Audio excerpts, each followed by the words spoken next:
الله أكبر ولله الحمد.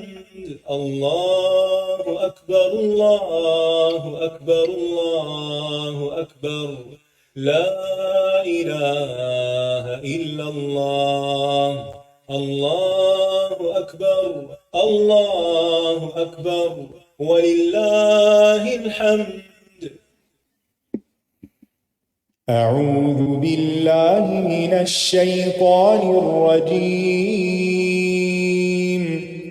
بسم الله الرحمن الرحيم. الحمد لله رب العالمين الرحمن الرحيم مالك يوم الدين. إياك نعبد وإياك نستعين. اهدنا الصراط المستقيم صراط الذين أنعمت عليهم غير المغضوب عليهم ولا الضالين.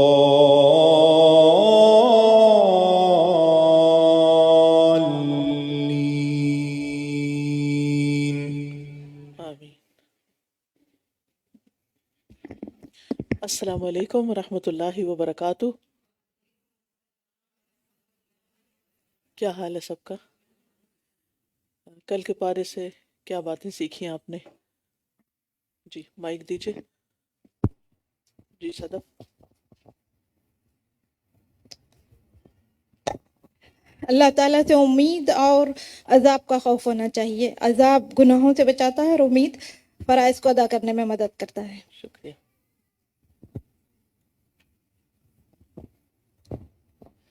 ہدایت صرف اللہ سبحانہ تعالیٰ کی طرف سے ہوتی جو قرآن اور سنت سے ہے.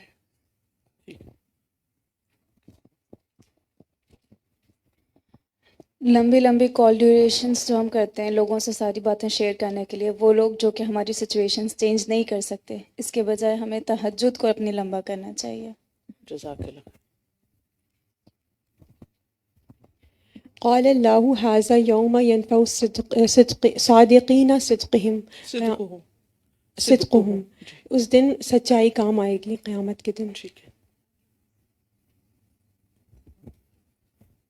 دین کے معاملے میں کسی بحث مباحثے میں نہیں پڑنا چاہیے. گڈ. کچھ ان کو محسن متقی مومن متقی سے زیادہ بہتر ہے. گڈ.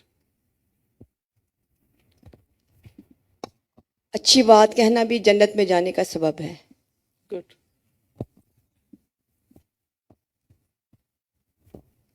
زیادہ قسمیں کھانے سے بچیں. گڈ. ماشاء اللہ بہت بریف ہو گئے، ٹو دا پوائنٹ ہو گئے، فوکسڈ ہو گئے. الحمد للہ. کثرت سوال منع ہے. جی اور لمبی بات بھی منع ہے. ٹھیک ہے جی.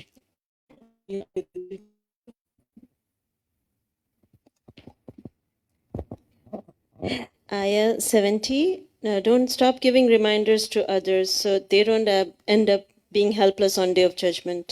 ٹھیک ہے. چلیے ٹھیک ہے آگے چلتے ہیں.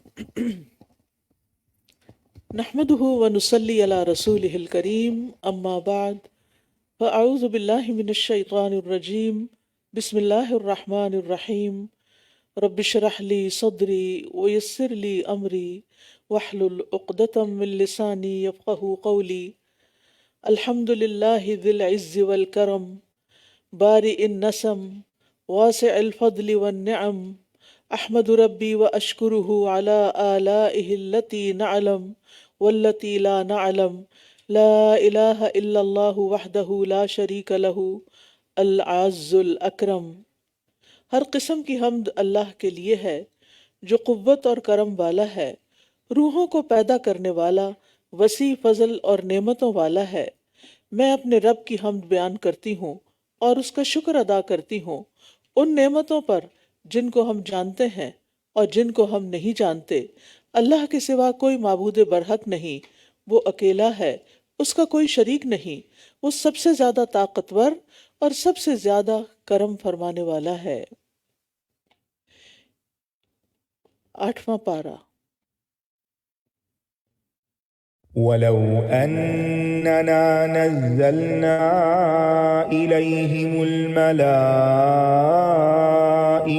وكلمهم الموتى وحشرنا عليهم كل شيء قبلا ما كانوا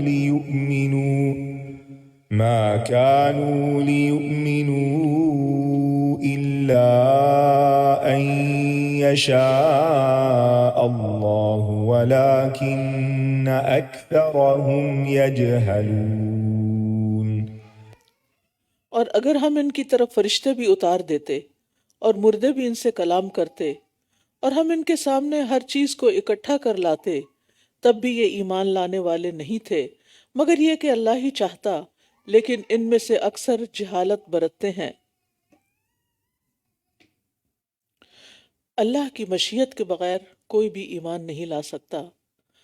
اگر لوگوں کے پاس بڑی بڑی نشانیاں اور معجزات بھی آ جائیں، فرشتے نازل ہو کر رسول کی رسالت کی شہادت بھی دینے لگیں، ان کے ساتھ مردے باتیں کرنے لگیں، اور خود ان کو مارنے کے بعد دوبارہ زندہ کر دیا جائے، تو بھی وہ ایمان نہیں لائیں گے جب تک کہ اللہ نہیں چاہے گا، کیونکہ ہر چیز اللہ کے چاہنے سے ہی ہوتی ہے۔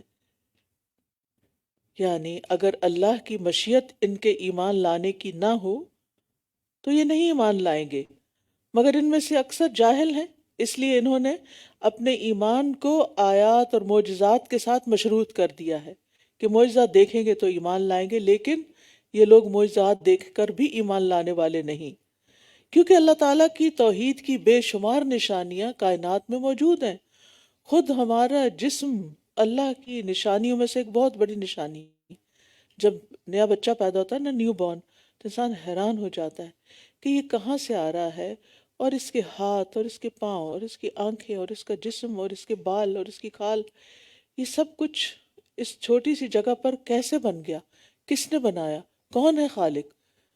تو خود نشانیاں تو ہمارے اپنے وجود کے اندر ہیں، لیکن جو نہیں دیکھنے والے وہ اکثر تکبر اور جہالت کی وجہ سے ان نشانیوں سے فائدہ نہیں اٹھاتے۔ اور آپ خوش قسمت ہیں جن کو اللہ نے ایمان نصیب کیا۔ اگر اللہ نے آپ کو اتنی بڑی دولت دے دی ہے تو صرف اسی دولت پر اگر ہم ہر وقت شکر ادا کرتے رہیں تو کافی نہیں۔ اب ہمیں اللہ تعالیٰ سے اس نعمت پر ثابت قدمی کا سوال کرنا چاہیے کہ یا اللہ تیرا شکر ہے کہ تو نے ہمیں ایمان نصیب کیا، ہمیں اسلام کی ہدایت دی اور ہمیں اپنی نشانیاں دکھائیں، اب تو ہمیں اس پر ثابت قدم بھی رکھ اور ہماری موت صرف اسلام پر آئے۔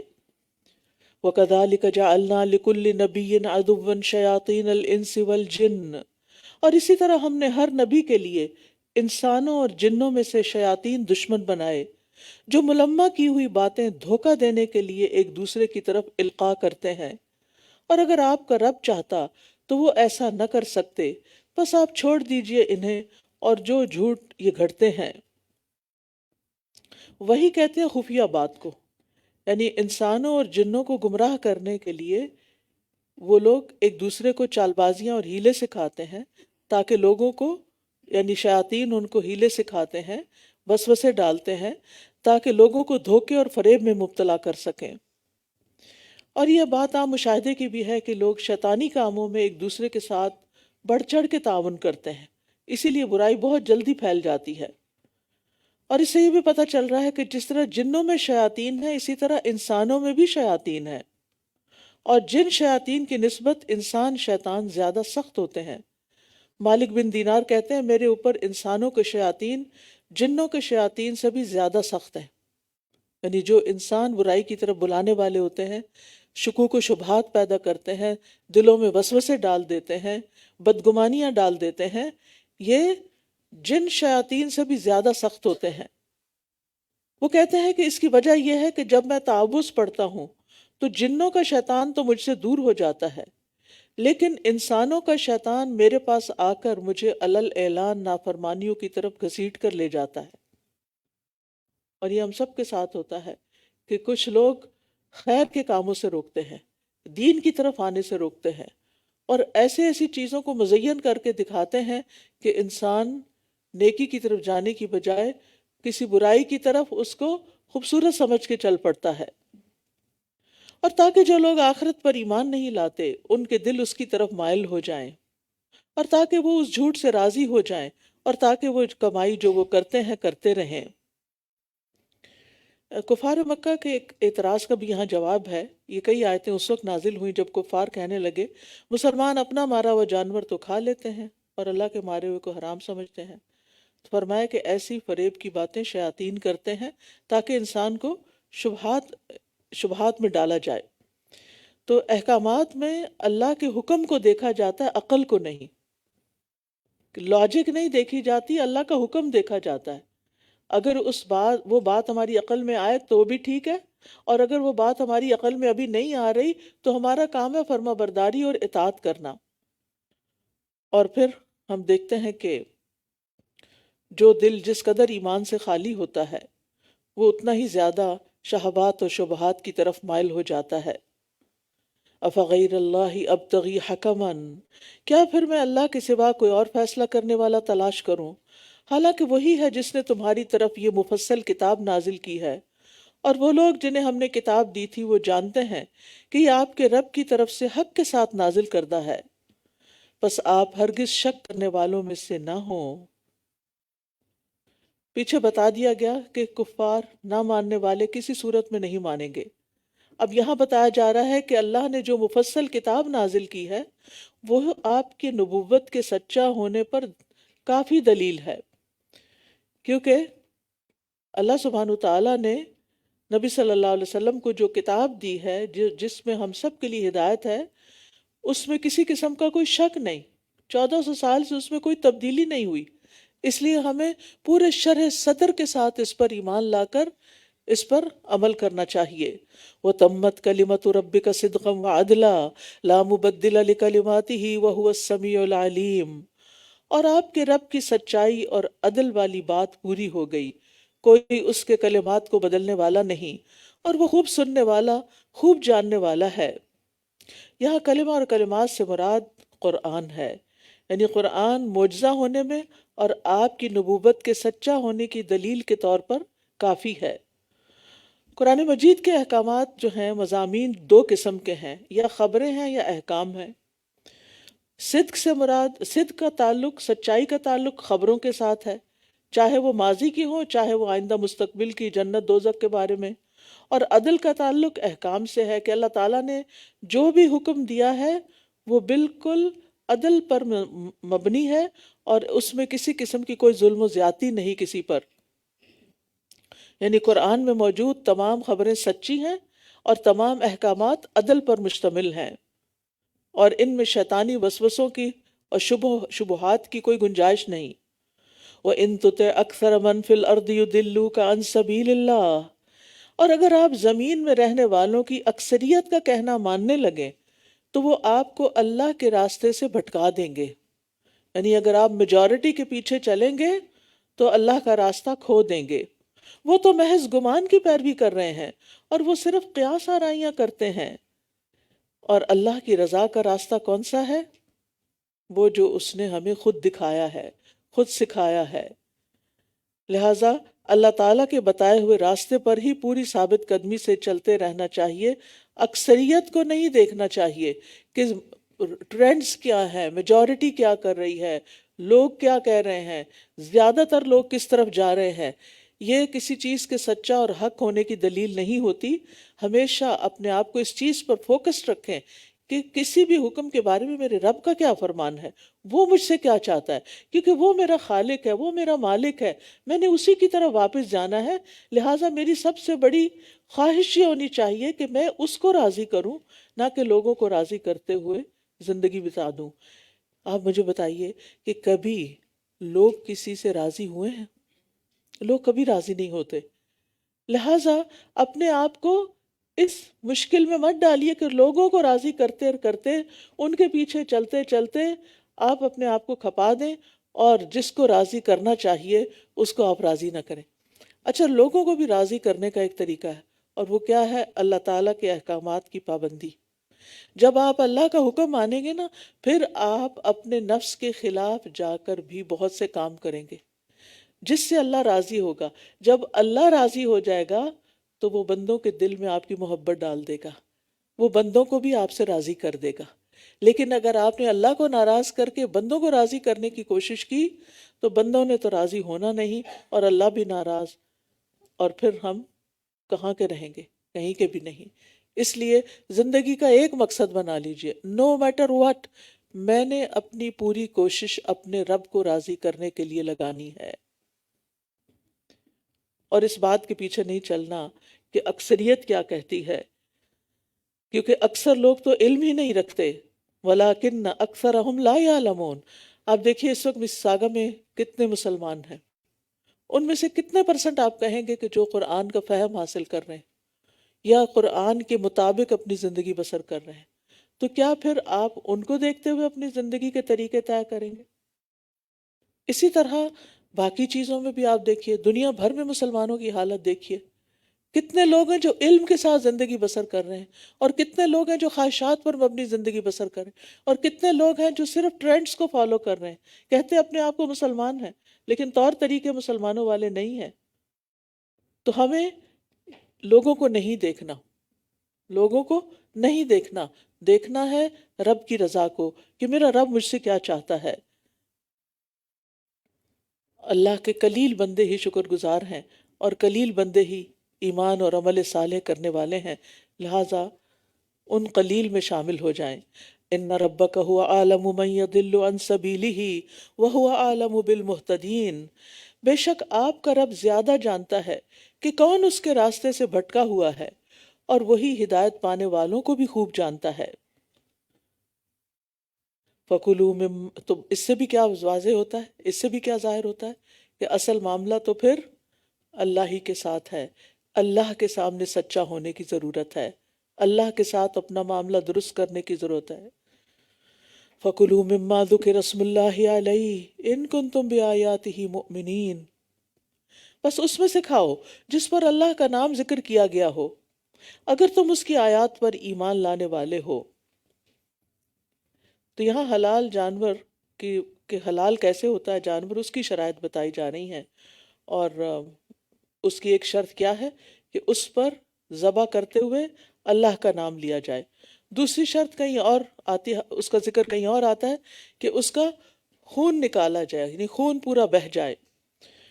اور ہر کھانے پینے والی چیز سے متعلق شرط یہی ہے کہ ان پر اللہ کا نام لے کر ان کو کھایا جائے، یعنی بسم اللہ پڑھ کر کھایا جائے، اور بسم اللہ پڑھ کر ہی یا اللہ کے نام پر ہی ان کو دیا جائے، اور جس چیز پر اللہ کا نام لیا جائے صرف وہی کھانا حلال ہوتا ہے۔ نبی صلی اللہ علیہ وسلم کے سامنے ایک مرتبہ کھانا پیش کیا گیا تو آپ نے اسے کھانے سے انکار کر دیا، کیونکہ اس کی وجہ کیا ہے؟ آپ نے فرمایا کہ میں وہ چیز نہیں کھاتا جو تم اپنے بتوں کے نام پہ ذبح کرتے ہو، میں صرف وہ چیز کھاتا ہوں جس پر اللہ کا نام لیا گیا ہو، اور یہ نبوت سے پہلے کی بات ہے۔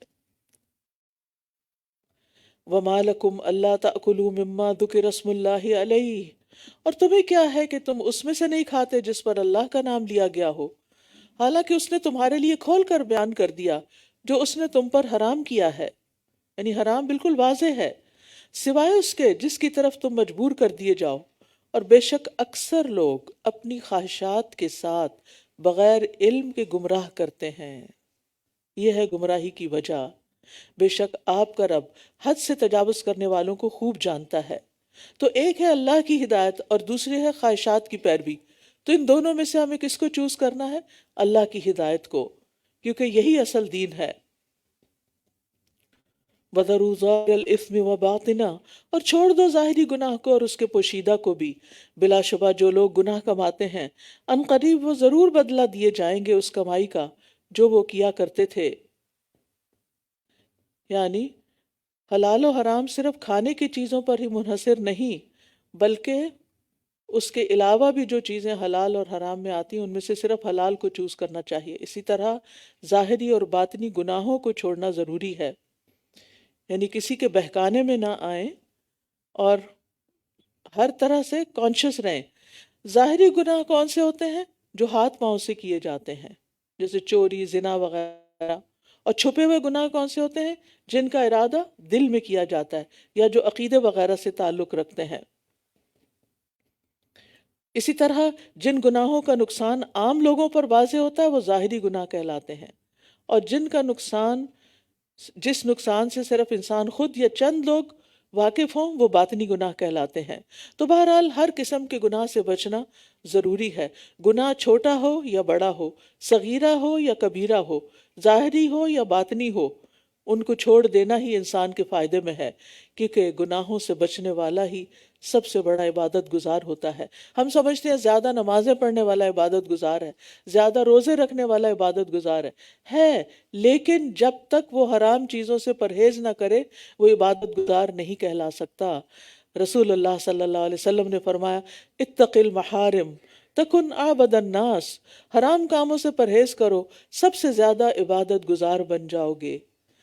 پھر واضح طور پر فرمایا وَلَا تَأْكُلُوا مِمَّا لَمْ يُذْكَرِ اسْمُ اللَّهِ عَلَيْهِ، اور جس جانور پر اللہ کا نام نہ لیا گیا ہو اس میں سے مت کھاؤ، اور یقیناً یہ نافرمانی کا کام ہے. لہٰذا یہ نہیں کہہ سکتے کہ ٹھیک ہے کہیں سے بھی خرید کے گوشت کھا لیتے ہیں اور اس پر خود بسم اللہ پڑھ لیتے ہیں. شرط یہ ہے کہ ان کو ذبح کرتے وقت بسم اللہ کہا گیا ہو. اور بے شک شیاطین اپنے دوستوں کی طرف شبہات القاء کرتے رہتے ہیں تاکہ یہ تم سے جھگڑا کریں، اور اگر تم نے ان کی اطاعت کی تو یقیناً تم مشرک ہو جاؤ گے. تو اس آیت سے صاف پتہ چل رہا ہے کہ جس ذبیحہ پر اللہ کا نام نہ لیا جائے وہ حرام ہے. اور یہاں خاص طور پر ذبیحہ مراد ہے، اگرچہ اس سے مراد دیگر چیزیں بھی ہیں کہ اگر بتوں کے نام پر یا غیر اللہ کے نام پر کوئی مٹھائی یا کوئی کھانے پینے کی چیز یا کوئی فوڈ دی گئی ہو تو اس کو بھی نہیں کھانا چاہیے. أَوَمَنْ كَانَ مَيْتًا فَأَحْيَيْنَاهُ وَجَعَلْنَا لَهُ نُورًا يَمْشِي بِهِ فِي النَّاسِ، کیا بھلا وہ جو مردہ تھا پھر ہم نے اسے زندہ کیا اور ہم نے اسے ایسا نور عطا کیا جس کے ساتھ وہ لوگوں کے درمیان چلتا پھرتا ہے. اس کی طرح ہو سکتا ہے جو اندھیروں میں ہے، ان سے کسی طرح نکلنے والا نہیں. اسی طرح کافروں کے لیے خوبصورت بنا دیا گیا جو کچھ وہ کیا کرتے ہیں. ابن قیم کہتے ہیں کہ یہاں جو زندگی مقصود ہے وہ جہالت کی موت سے علم کی زندگی کو حاصل کرنا ہے. یہ مطلوب و مقصود ہے. جہالت لوگوں کے لیے موت ہے، کیونکہ جاہل کا دل اور روح مردہ ہوتی ہے. جاہل کا دل اور روح مردہ ہوتی ہے، اگرچہ اس کا دل زندہ ہوتا، اگرچہ اس کا جسم زندہ ہوتا ہے. تو اس لیے بہت ضروری ہے کہ دلوں کو علم کی روشنی سے زندہ کیا جائے. وہی روح کی زندگی ہے. جیسا کہ زمینی خوراک جسم کی زندگی ہے، یعنی زمین سے اگنے والی چیزیں کھا کے ہم زندہ رہتے ہیں، اور ہماری روح زندہ ہوتی ہے جب وحی الہی سے ہم اس کو فیڈ کرتے ہیں. تو جو شخص کسی بھی چیز کی روح کو کھو دیتا ہے وہ نقصان اٹھاتا ہے. کوئی انسان ہو، کوئی جانور ہو، جب اس کی روح نکل جاتی ہے تو پھر کیا ہوتا ہے؟ وہ ختم ہو جاتا ہے. اسی طرح کچھ لوگ زندہ لاشیں ہوتے زندہ ہیں لیکن ان کے دل مردہ ہو چکے ہوتے ہیں.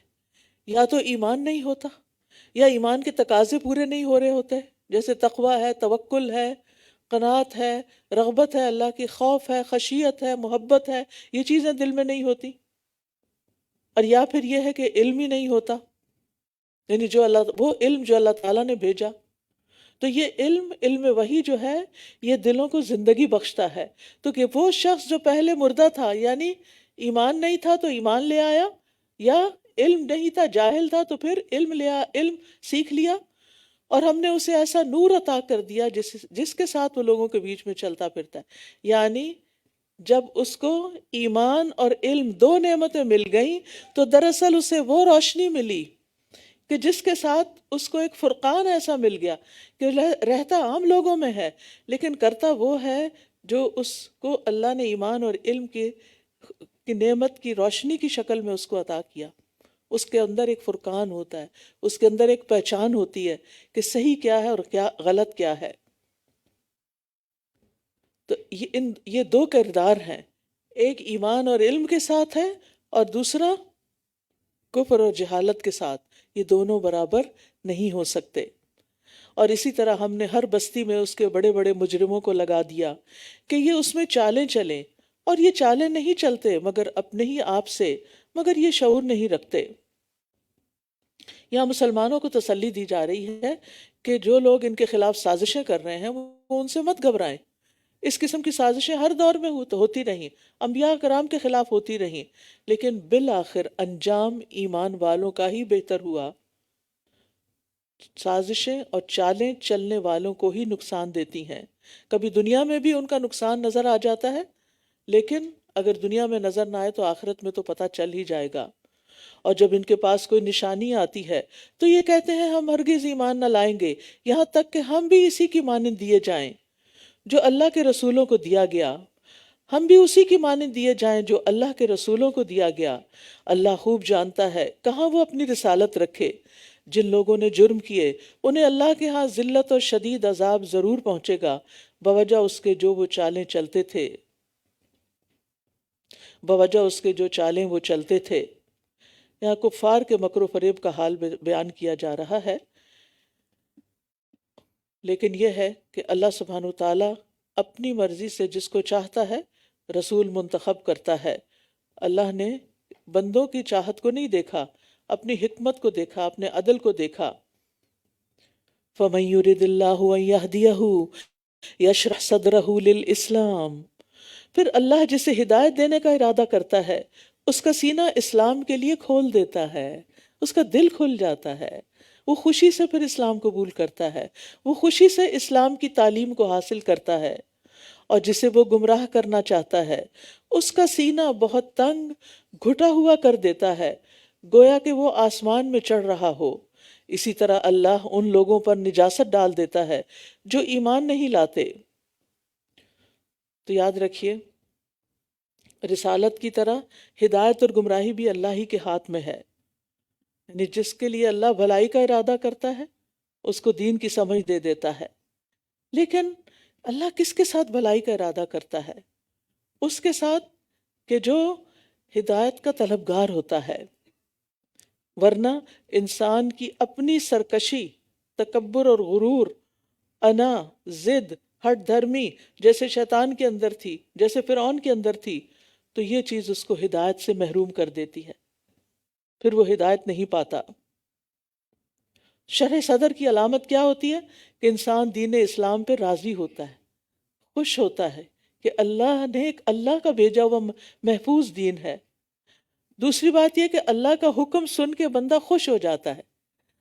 آپ دیکھیں آپ سب بھی یہاں اس وقت جب قرآن سن رہے ہوتے ہیں تو اپنے دلوں کا جائزہ بار بار لیتے رہا کریں، کیونکہ تیزی کے ساتھ ہم اللہ تعالیٰ کے احکامات کو پڑھ رہے ہوتے ہیں کہ ان احکامات کو پڑھنے کے بعد، سننے کے بعد میرے دل کی کیفیت کیا ہوتی ہے. کیا میں خوشی سے سن رہی ہوں؟ کیا میرا دل اس پہ راضی ہے؟ اور کیا اس کو سیکھ کر میرے دل کے اندر ایک سکون آ رہا ہے، مجھے میری خوشی میں اضافہ ہو رہا ہے؟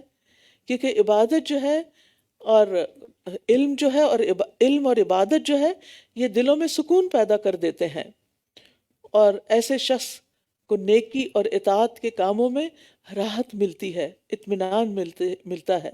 جیسے نبی صلی اللہ علیہ وسلم کو نماز میں کیا ملتا تھا؟ آنکھوں کی ٹھنڈک. وَهَذَا صِرَاطُ رَبِّكَ مُسْتَقِيمًا قَدْ فَصَّلْنَا الْآيَاتِ لِقَوْمٍ يَذَّكَّرُونَ.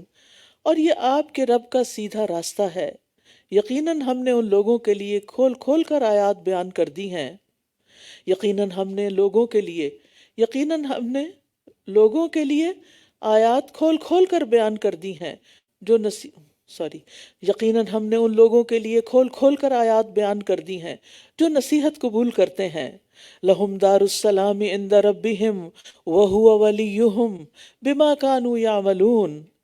ان کے لیے ان کے رب کے ہاں سلامتی کا گھر ہے اور وہی ان کا ولی ہے ان اعمال کی وجہ سے جو وہ کیا کرتے تھے. جنت سلامتی کا گھر ہے، راحتوں کا گھر ہے، جہاں انسان کبھی بیمار نہ ہوگا، کبھی موت نہ آئے گی، کبھی بوڑھا نہیں ہوگا، کبھی تکلیف نہ آئے گی، اور وہاں انسان جنت کی نعمتوں کے ساتھ ساتھ اپنے رب کے دیدار سے خوش ہو جائے گا، اور اللہ کی رضامندی پا کر دل اطمینان اور سکون سے بھر جائے گا، کیونکہ مومن کا ساری زندگی کا ہم اور غم یہی تھا کہ میرا رب مجھ سے خوش ہے یا نہیں۔ وَيَوْمَ يَحْشُرُهُمْ جَمِيعًا، اور جس دن وہ ان سب کو اکٹھا کرے گا اور فرمائے گا، اے جنوں کے گروہ، یقیناً تم نے انسانوں کی کثیر تعداد کو اپنا بنا لیا، اور انسانوں میں سے ان کے مددگار کہیں گے کہ اے ہمارے رب، ہم میں سے بعض نے بعض کا خوب فائدہ اٹھایا، اور ہم اپنی اس مدت کو پہنچ گئے جو تو نے ہمارے لیے مقرر کی تھی۔ وہ فرمائے گا، آگ ہی تمہارا ٹھکانہ ہے جس میں تم ہمیشہ رہنے والے ہو، مگر جو اللہ چاہے، بے شک آپ کا رب بہت حکمت والا، خوب علم والا ہے۔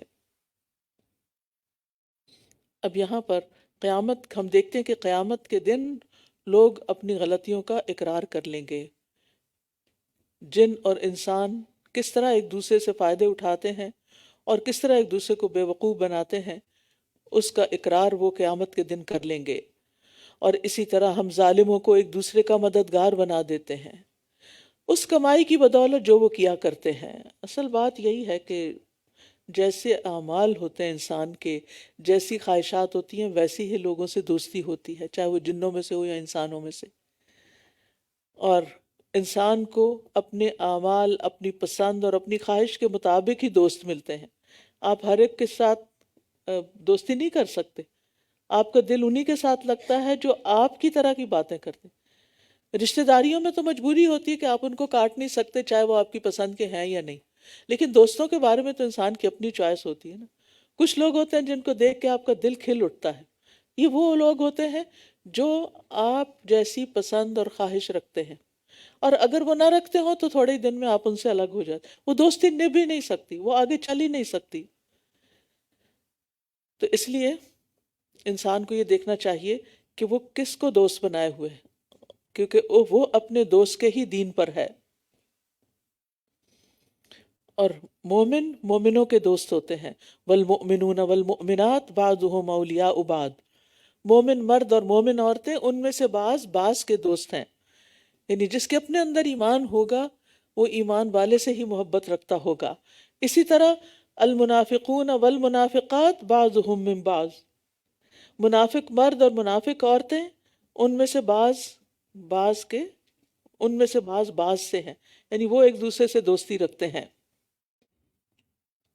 یا معاشر الجن والانس، اے گروہ جن و انس، کیا تمہارے پاس تم ہی میں سے رسول نہیں آئے تھے جو تم پر میری آیات بیان کرتے، اور وہ تمہیں تمہارے اس دن کی ملاقات سے ڈراتے، وہ کہیں گے ہم اپنے نفسوں کے خلاف گواہی دیتے ہیں، اور انہیں دنیا کی زندگی نے دھوکے میں ڈالے رکھا، انہیں دھوکے میں ڈالے رکھا، اور یہ اپنے نفسوں کے خلاف خود گواہی دیں گے کہ یقیناً یہ انکار کرنے والے تھے۔ یہ اس لیے کہ آپ کا رب کسی بستی کو ظلم کے ساتھ ہلاک کرنے والا نہیں ہے جبکہ اس کے رہنے والے غافل ہوں، ان تک پیغام ہی نہ پہنچا ہو۔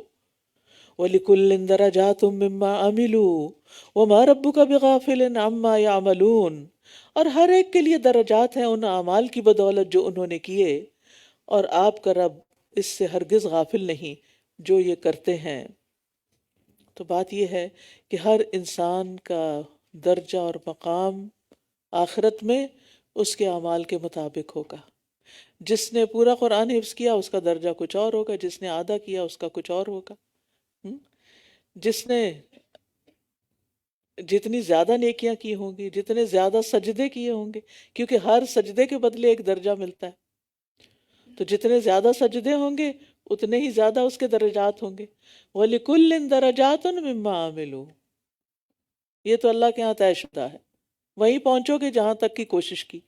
دنیا میں بھی ہم یہ دیکھتے ہیں کہ انسان جس چیز کے لیے کوشش کرتا ہے وہی ملتی ہے اس کو، تھوڑی کے لیے تھوڑی کوشش کر، تھوڑی اس کے گولز جو ہیں وہ بہت کمتر درجے کے ہیں تو وہ وہیں پہنچے گا.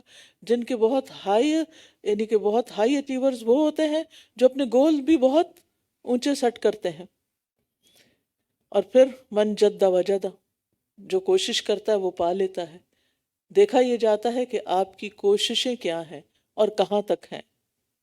وَرَبُّكَ الْغَنِيُّ ذُو الرَّحْمَةِ إِن يَشَأْ يُذْهِبْكُمْ وَيَسْتَخْلِفْ مِن بَعْدِكُم مَّا يَشَاءُ. اور آپ کا رب بہت بے نیاز رحمت والا ہے، اگر وہ چاہے تو تم سب کو لے جائے اور تمہارے بعد جسے چاہے جانشین بنا دے، جیسا کہ اس نے تمہیں کچھ اور لوگوں کی نسل سے اٹھایا. یعنی پہلے لوگوں کا تمہیں جانشین بنایا، تو اگر تم اس کی اطاعت نہیں کرتے تو تمہیں تباہ کر کے دوسروں کو تمہارا جانشین بنا سکتا ہے. یہ اس کی قدرت میں ہے. اور یہاں اللہ کا نام الغنی استعمال ہو، الغنی آیا ہے، یعنی ساری مخلوق سے اپنی قدرت کی بنا پر بے پرواہ اور بے نیاز ہے. ساری مخلوق اس کی محتاج ہے، وہ کسی کا محتاج نہیں. انما توعدون لآت، بے شک جس چیز کا تم سے وعدہ کیا جاتا ہے وہ ضرور آنے والی ہے، اور تم اللہ کو عاجز کرنے والے نہیں ہو. یعنی اگر اللہ کا عذاب آ گیا تو تم اس کو روک نہیں سکتے. کہہ دیجئے اے میری قوم، تم اپنی جگہ عمل کرو، بے شک میں بھی عمل کرنے والا ہوں. بس ان قریب تم جان لو گے کہ وہ کون ہے جس کے لیے آخرت کے گھر کا اچھا انجام ہے. بے شک ظالم لوگ فلاح نہیں پاتے. یہ بطور ڈانٹ ایسا کہا گیا ہے. اس کا یہ مطلب نہیں کہ جو چاہو کرو، یہ نہیں کہا جا رہا. بعض اوقات ایسا ہوتا ہے نا کہ کوئی شخص کچھ غلط کام کر رہا ہوتا ہے یا کوئی صحیح نہیں کر رہا ہوتا، اس کہتا ہے اچھا پھر جو کر رہے ہو کرتے رہو، پھر دیکھنا کہ تمہارا انجام کیا ہوتا ہے. یا یہ کہ اچھا کر لو اپنی مرضی پہ، میں نمٹ لوں گا تم سے. تو یہ اس سینس میں ہے. وَجَعَلُوا لِلَّهِ مِمَّا ذَرَأَ مِنَ الْحَرْثِ وَالْأَنْعَامِ نَصِيبًا، اور انہوں نے اللہ کے لیے ایک حصہ مقرر کر لیا ان کھیتوں اور مویشیوں میں سے جو اس نے پیدا کیے. تو انہوں نے اپنے گمان کے مطابق کہا کہ یہ اللہ کے لیے ہے اور یہ حصہ ہمارے شریکوں کے لیے ہے. بس جو حصہ ان کے شریکوں کے لیے ہوتا تو وہ اللہ کی طرف نہ پہنچتا، اور جو اللہ کے لیے ہوتا وہ ان کے شریکوں کی طرف پہنچ جاتا. کتنا برا فیصلہ ہے جو یہ کرتے ہیں. یہاں عربوں کی جہالت کے بارے میں بات کی گئی ہے. عبداللہ بن عباس کہتے ہیں تم عربوں کی جہالت معلوم کرنا چاہو تو سورۃ الانعام کی آیت پڑھ لو 130 سے 140 تک. تو ان کی پہلی جہالت کیا تھی کہ اپنی کھیتی اور چوپاؤں میں سے صرف ایک حصہ انہوں نے اللہ کے لیے مقرر کیا، جس میں سے وہ مہمان نوازی کرتے، صلہ رحمی کرتے اور دیگر اچھے کاموں کے لیے، اور ایک حصہ اپنے بتوں کے لیے، اور جن کو وہ مشکل کشا سمجھتے تھے، اور اپنے پروہتوں اور کاہنوں کے لیے مقرر کیا ہوا تھا. اگر ان کے حصے میں کوئی کمی ہوتی تو اللہ کے حصے سے اس میں ڈال دیتے کہ اللہ تو غنی ہے، اس کو تو ضرورت نہیں ہے، اور اللہ کا حصہ مار دیتے. اور اسی طرح مشرکین کی اکثریت کے لیے ان کے معبودوں نے ان کی اولاد کا قتل کرنا خوبصورت بنا دیا.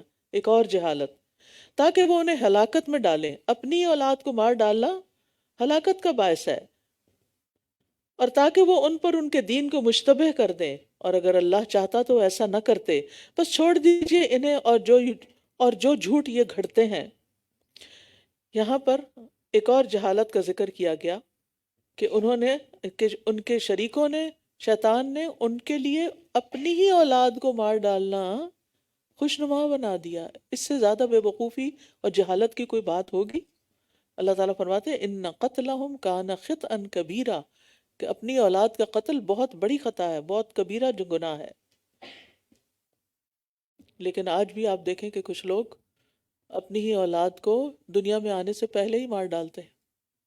بہت بڑا گناہ ہے، کبیرہ گناہ ہے. خواتین کو خاص طور پر اس مسئلے کو اچھی طرح سمجھ لینا چاہیے اور کسی کی باتوں میں نہیں آنا چاہیے، اور وقتی کسی بھی پریشانی کا شکار ہو کر اپنے پیٹ کے بچے کو مارنا نہیں چاہیے کسی بھی سٹیج پر.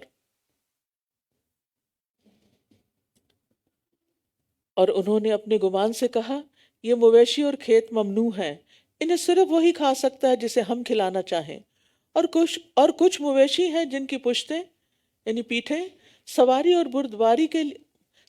بار برداری کے لیے حرام کر دی گئی، یعنی کوئی ان پہ سوار نہیں ہو سکتا. اور کچھ مویشی ہیں جن پر یہ اللہ کا نام نہیں لیتے، اللہ پر جھوٹ گھڑتے ہوئے، اور وہ جلد ہی انہیں اس جھوٹ کا بدلہ دے گا جو یہ گھڑا کرتے ہیں. یہاں ان کی مزید حماقتوں کا ذکر ہے. کہ وہ کچھ جانوروں کو بت خانوں اور مجاوروں کے لیے خاص کرتے اور ان کو ذبح کرتے ہوئے بھی انہی کا نام لیتے، بتوں کا نام لیتے، اللہ کا نام نہیں لیتے تھے. ان پر حج کے لیے بھی نہیں جاتے تھے اور یہ کہتے تھے کہ بتوں کے جو مجاور بنے ہوئے ہیں بس وہی ان کو استعمال کر سکتے ہیں، باقی سب کے لیے حرام ہے. حالانکہ یہ بالکل جھوٹ بولتے ہیں، یہ دین کا حصہ نہیں ہے.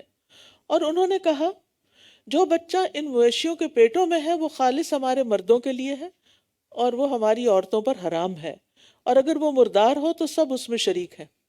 جلد ہی وہ انہیں ان کی اس بات کا بدلہ دے گا، بے شک وہ بہت حکمت والا خوب علم والا ہے. یہ عربوں نے حلال حرام کا ایک انوکھا اصول بنایا کہ کچھ چیزوں کو، جیسے جو جانور وہ اپنے بتوں کے نام پہ وقف کرتے، ان میں سے بعض کے بارے میں کہتے کہ ان کا دودھ اور ان کے پیٹ سے پیدا ہونے والا زندہ بچہ صرف ہمارے مردوں کے لیے حلال ہے، عورتوں کے لیے حرام ہے. ڈسکریمنیشن. اور اگر بچہ مردہ پیدا ہوا تو مرد اور عورت کھانے میں برابر شریک ہیں، اور اس قسم کے غلط بیان دیتے تھے. حالانکہ اس کی کوئی تک نہیں بنتی، اس کی کوئی علمی اور عقلی بنیاد ہی نہیں ہے. اور اسی طرح کبھی نر جانور کو حرام قرار دیتے، کبھی مادہ جانور کو، حالانکہ اللہ سبحانہ وتعالیٰ نے تو سب کو یعنی کہ حلال ہی پیدا کیا. قد خسر الذین قتلوا اولادہم سفہا، بے شک ان لوگوں نے نقصان اٹھایا جنہوں نے اپنی اولاد کو بغیر علم کے نادانی سے قتل کر دیا. اللہ اکبر. بے شک ان لوگوں نے نقصان اٹھایا، دین کا بھی دنیا کا بھی، جنہوں نے اپنی اولاد کو بغیر علم کے نادانی سے قتل کر دیا، اور جو رزق انہیں اللہ نے دے رکھا تھا اسے اللہ پر جھوٹ گھڑتے ہوئے حرام قرار دے دیا. یقیناً یہ بھٹک گئے ہیں اور یہ ہدایت پانے والے نہ تھے. تو ایسی تمام خواتین جنہوں نے کوئی بھی ایسا جرم کیا ہے کہ اپنے ہی بچے کو مارا ہے، وہ اس کا کفارہ ضرور دیں. وَهُوَ الَّذِي أَنشَأَ جَنَّاتٍ مَعْرُوشَاتٍ، اور صرف کفارہ نہیں بلکہ اس کے ساتھ ساتھ توبہ استغفار بھی، رو رو کے اللہ سے معافی بھی مانگی جائے. وَهُوَ الَّذِي أَنشَأَ جَنَّاتٍ مَعْرُوشَاتٍ وَغَيْرَ مَعْرُوشَاتٍ، اور وہی ہے جس نے چھتریوں پر چڑھائے ہوئے اور نہ چڑھائے ہوئے باغات پیدا کیے، اور کھجور کے درخت اور کھیت جن کے پھل مختلف ہیں، اور زیتون اور انار ایک دوسرے سے ملتے جلتے اور نہ ملتے جلتے. کھاؤ اس کا پھل جب وہ پھل لائے، اور اس کی کٹائی کے دن اس کا حق دو، اور تم اسراف نہ کرو، بے شک وہ اسراف کرنے والوں سے محبت نہیں رکھتا. اللہ کی نافرمانی میں خرچ کرنا بھی اسراف ہے، اور اسی طرح ضرورت سے زیادہ خرچ کرنا بھی اسراف ہے. ہر چیز میں فضول خرچی اسراف کہلاتی ہے. چاہے آپ اپنے سنک پہ کھڑے ہو کے پانی کھول کے برش کرتے رہیں اور بلا ضرورت پانی گرتا رہے، یہ بھی اسراف ہے. اور مسرفین سے اللہ محبت نہیں کرتا. یا یہ کہ برتن دھونے کے لیے آپ اتنا ٹیپ کھول دیں کہ جس کی ضرورت نہ ہو، یا وضو کے لیے بھی آپ فل کھول دیں اس کو اور خوب کھلا پانی استعمال کریں. تو یہ تو پانی کے ساتھ ہے، اور بھی بہت سی قسمیں ہیں. تو کسی بھی چیز کو اسی طرح پھل کاٹتے ہوئے اتنا زیادہ اوپر سے چھلکا اتار دینا کہ آدھا پھل ہی اس میں چلا جائے صرف اپنی سہولت کے لیے، یہ بھی اسراف ہے. فضول خرچی، چیزوں کو ضائع کرنا، یہ بھی اسراف ہے. اور اسی طرح ان کو صحیح رستے پر استعمال نہ کرنا، نافرمانی میں خرچ کرنا، یہ بھی اسراف ہے. اسی طرح یہ ہے کہ دنیاوی معاملات میں ایک دوسرے سے آگے نہیں بڑھنا چاہیے، کیونکہ اس کی بھی ممانعت ہے. رسول اللہ صلی اللہ علیہ وسلم نے فرمایا، میں تمہارے فقر سے نہیں ڈرتا، لیکن میں اس بات سے ڈرتا ہوں کہ دنیا تم پر کشادہ کر دی جائے گی جس طرح تم سے پہلے لوگوں پر کشادہ کر دی گئی تھی، تو تم ایک دوسرے سے آگے بڑھنے لگو گے جس طرح وہ ایک دوسرے سے آگے بڑھنے لگے، اور وہ تمہیں غافل کر دے جس طرح ان لوگوں کو غافل کر دیا تھا، یعنی اس دنیا نے. وَمِنَ الْأَنْعَامِ حَمُولَةً وَفَرْشًا، اور مویشیوں میں سے کچھ بوجھ اٹھانے والے ہیں اور کچھ زمین سے لگے ہوئے. مثلا اونٹ کے اوپر آپ سواری بھی کرتے ہیں، سامان بھی لاتے ہیں. کھاؤ اسی طرح بیل پر بھی کھاؤ اس رزق میں سے جو اللہ نے تمہیں دیا، اور شیطان کے قدموں کی پیروی نہ کرو، بے شک وہ تمہارا کھلا دشمن ہے۔ اللہ نے 8 قسمیں پیدا کی یعنی مویشی جانوروں میں، بھیڑ میں سے 2 یعنی مذکر مؤنث، اور بکری میں سے 2۔ کہہ دیجئے کیا اس نے دونوں نر حرام کیے یا دونوں مادہ، یا وہ بچے جو دونوں مادہ کے رحموں میں ہیں؟ مجھے علم کی بنا پر بتاؤ اگر تم سچے ہو، کیونکہ عربوں نے ان چیزوں کو خود حرام کر رکھا تھا، تو اللہ تعالیٰ نے حرام نہیں کیا تھا، تو ان سے سوال کیا جا رہا ہے۔ اور اونٹ میں سے 2 اور گائے میں سے 2 قسمیں پیدا کی، کہہ دیجئے کیا دونوں نر اس نے حرام کیے یا دونوں مادہ، یا وہ بچے جو دونوں ماداؤں کے رحموں میں یا وہ بچے جو دونوں مادہ کے رحموں میں ہیں؟ یا تم گواہ تھے جب اللہ نے تمہیں اس کی تاکید کی تھی، یعنی کب یہ کہا تھا تمہیں؟ تو اس سے بڑا ظالم کون ہے جو اللہ پر جھوٹ گھڑ لے، کہ جھوٹی موٹی کوئی بات اللہ سے منسوب کر دے تاکہ لوگوں کو بغیر علم کے اللہ کی راہ سے بھٹکا دے۔ بے شک اللہ ظالم قوم کو ہدایت نہیں دیتا۔ اللہ الہادی ہے، ہدایت دینے والا ہے، راستہ بتانے والا ہے، لیکن ظالموں کو نہیں بتاتا کیونکہ وہ اس راستے پہ جانا بھی نہیں چاہتے۔ یہاں ایک بات بڑی سخت کی گئی ہے کہ وہ شخص سب سے بڑا ظالم ہے جو اللہ پر جھوٹ گھڑ لے، یعنی کسی بات کو اللہ تعالیٰ کی طرف منسوب کرے جو اللہ نے فرمائی نہیں، جس کا حکم اللہ نے دیا ہی نہیں، تاکہ لوگوں کو بغیر علم کے اللہ کے راہ کے سے بھٹکا دے۔ یعنی جس بات کا پتہ نہ ہو، لوگ اگر کوئی سوال کریں اور آپ کو پتہ نہیں تو آپ صاف کہہ دیا کریں مجھے نہیں معلوم، I have no idea، مجھے نہیں پتا۔ لیکن بہت سے لوگ شرمندگی سے بچنے کے لیے بغیر علم کے کوئی نہ کوئی بات گھڑ کے اللہ سے منسوب کر کے بتا دیتے ہیں۔ ایسا کرنا ظلم ہے، ایسا نہیں کیا جا سکتا۔ قُلْ لَا أَجِدُ فِي مَا أُوحِيَ إِلَيَّ مُحَرَّمًا عَلَىٰ طَاعِمٍ يَطْعَمُهُ إِلَّا أَن يَكُونَ مَيْتَةً أَوْ دَمًا مَّسْفُوحًا أَوْ لَحْمَ خِنزِيرٍ۔ کہہ دیجئے جو میری طرف وحی کیا گیا ہے اس میں سے کسی کھانے والے پر کوئی چیز حرام نہیں پاتا جسے وہ کھائے، اس میں سے میں کسی کھانے والے پر کوئی چیز حرام نہیں پاتا جسے وہ کھائے، مگر یہ کہ وہ مردار ہو یعنی خود ہی مر گیا، نیچرل ڈیتھ، یا بہتا ہوا خون ہو، یا خنزیر کا گوشت ہو۔ بہتا ہوا خون کی بات اس لیے کہ جو جمع ہوا ہوتا ہے جیسے ہڈی وغیرہ میں یا تلی میں یا کلیجی میں، تو وہ منع نہیں ہے۔ یا خنزیر کا گوشت ہو، بے شک وہ گندگی ہے، یعنی کیوں منع ہے خنزیر؟ کیونکہ وہ گندی چیز ہے، گندا جانور ہے۔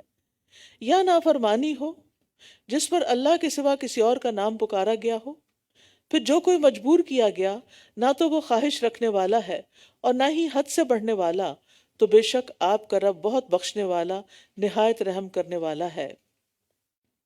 مطلب یہ ہے کہ جن جانوروں کو بت پرستوں نے حرام قرار دے رکھا ہے ان میں سے کسی جانور کے بارے میں مجھ پر اللہ کی طرف سے کوئی ممانعت کا حکم ان 4 چیزوں کے سوا نہیں آیا۔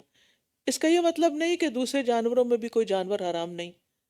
نبی صلی اللہ علیہ وسلم نے ہر قسم کے درندوں، کچلی والے، اور پھر کچھ شکاری جیسے پرندے ہوتے ہیں جو گوشت خور بھی ہوتے ہیں، تو اور بھی چیزیں ہیں جن کو حرام کیا ہے۔ اور ان لوگوں پر جو یہودی ہوئے اور ان لوگوں پر جو یہودی بن گئے، ہم نے ہر ناخن والا جانور حرام کر دیا، اور گائے اور بکری میں سے ہم نے ان پر دونوں کی چربیاں حرام کر دی، یعنی یہود پر چربی بھی حرام تھی، سوائے اس کے جو ان کی پشتوں یا آنتوں نے اٹھائی ہوئی ہو یا جو ہڈی کے ساتھ مل گئی ہو، کیونکہ وہ تو نہیں نکال سکتے۔ یہ بدلہ ہم نے انہیں ان کی سرکشی کی وجہ سے دیا، اور یقیناً ہم سچے ہیں۔ تو یہاں ناخن والے جانور سے مراد وہ جانور یا پرندہ ہے جس کی انگلیاں پھٹی ہوئی ہوں، پھٹی ہوئی یعنی الگ الگ نہ ہو، ٹھیک ہے؟ وہ ایک ہی ہوتا ہے نا، آگے سے بڑا ہوتا ہے، مثلا اونٹ، شتر مرغ، بطخ وغیرہ، یعنی صرف وہ پرندے یا جانور حلال تھے جن کے پنجے کھلے ہوں۔ فَإِن كَذَّبُوكَ فَقُلْ رَبُّكُمْ ذُو رَحْمَةٍ وَاسِعَةٍ۔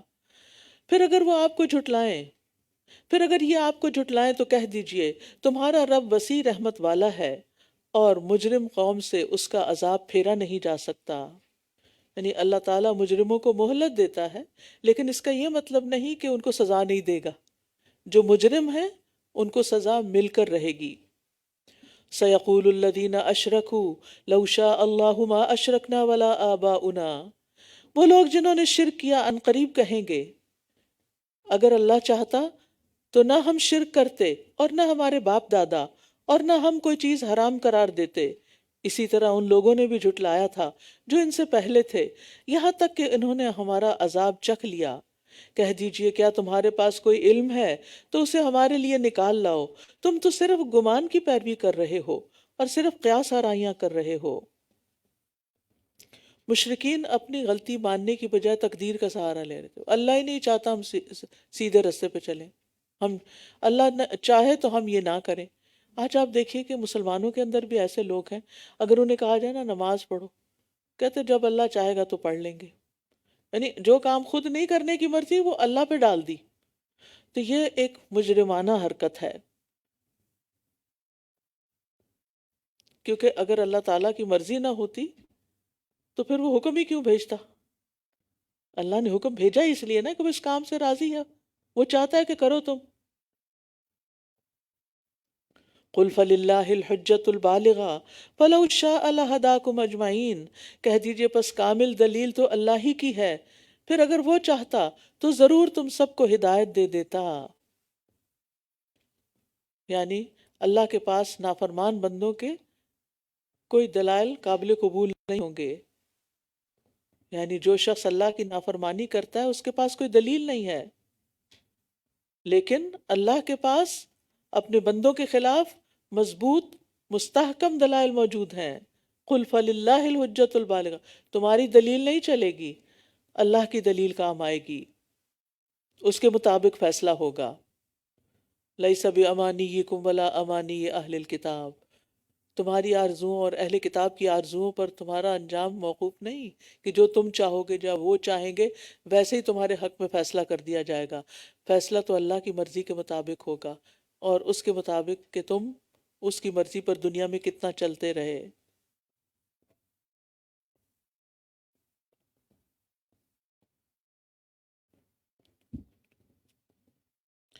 کہہ دیجیے اپنے ان گواہوں کو بلاؤ جو یہ گواہی دیتے ہوں کہ واقعی اللہ نے اسے حرام کیا ہے. پھر اگر وہ گواہی دے دیں تو آپ ان کے ساتھ ہرگز گواہی نہ دیں، اور نہ آپ ان کی خواہشات کی پیروی کریں جنہوں نے ہماری آیات کو جھٹلایا اور جو آخرت پر ایمان نہیں لاتے، اور یہ دوسروں کو اپنے رب کے برابر قرار دیتے ہیں. تو بات یہ ہے کہ دین میں جس چیز کی دلیل نہیں ہے اس کا سبب خواہشات ہوتی ہیں.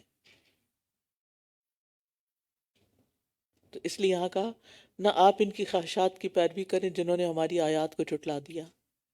کیا یہ حکم صرف نبی صلی اللہ علیہ وسلم کے لیے یا ہمارے لیے بھی ہے؟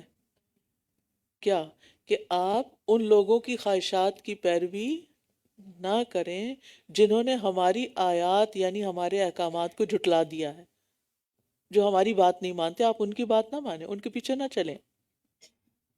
قل تعالوا اتل ما حرم ربکم علیکم.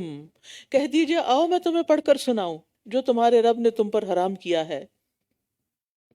کیا یہ کہ تم اس کے ساتھ کسی چیز کو شریک نہ ٹھہراؤ، شرک حرام ہے. اور والدین کے ساتھ احسان کرو کیونکہ ان کی نافرمانی حرام ہے. اور تنگ دستی کے ڈر سے اپنی اولاد کو قتل نہ کرو. بار بار یہ حکم آ رہا ہے آج. اور ہم ہی تمہیں رزق دیتے ہیں اور انہیں بھی، اور تم بے حیائی کے کاموں کے قریب بھی نہ جاؤ جو ان میں سے ظاہر ہوں اور جو چھپے ہوئے ہوں. اور نہ تم اس جان کو قتل کرو جسے اللہ نے حرام ٹھہرایا ہے. کسی کی بھی جان لینا حق کے بغیر حرام ہے مگر حق کے ساتھ. ان سب باتوں کی اس نے تمہیں تاکید کی ہے تاکہ تم عقل سے کام لو.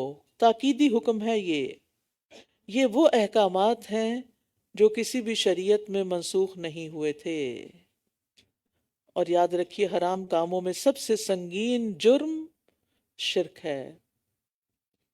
اور پھر اسی طرح فواحش کو بھی اللہ نے حرام قرار دیا. وَلَا تَقْرَبُوا مَالَ الْيَتِيمِ إِلَّا بِالَّتِي هِيَ أَحْسَنُ.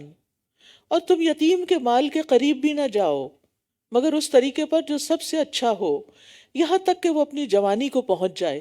اور ناپ اور تول اور ناپ اور تول انصاف کے ساتھ پورا کرو.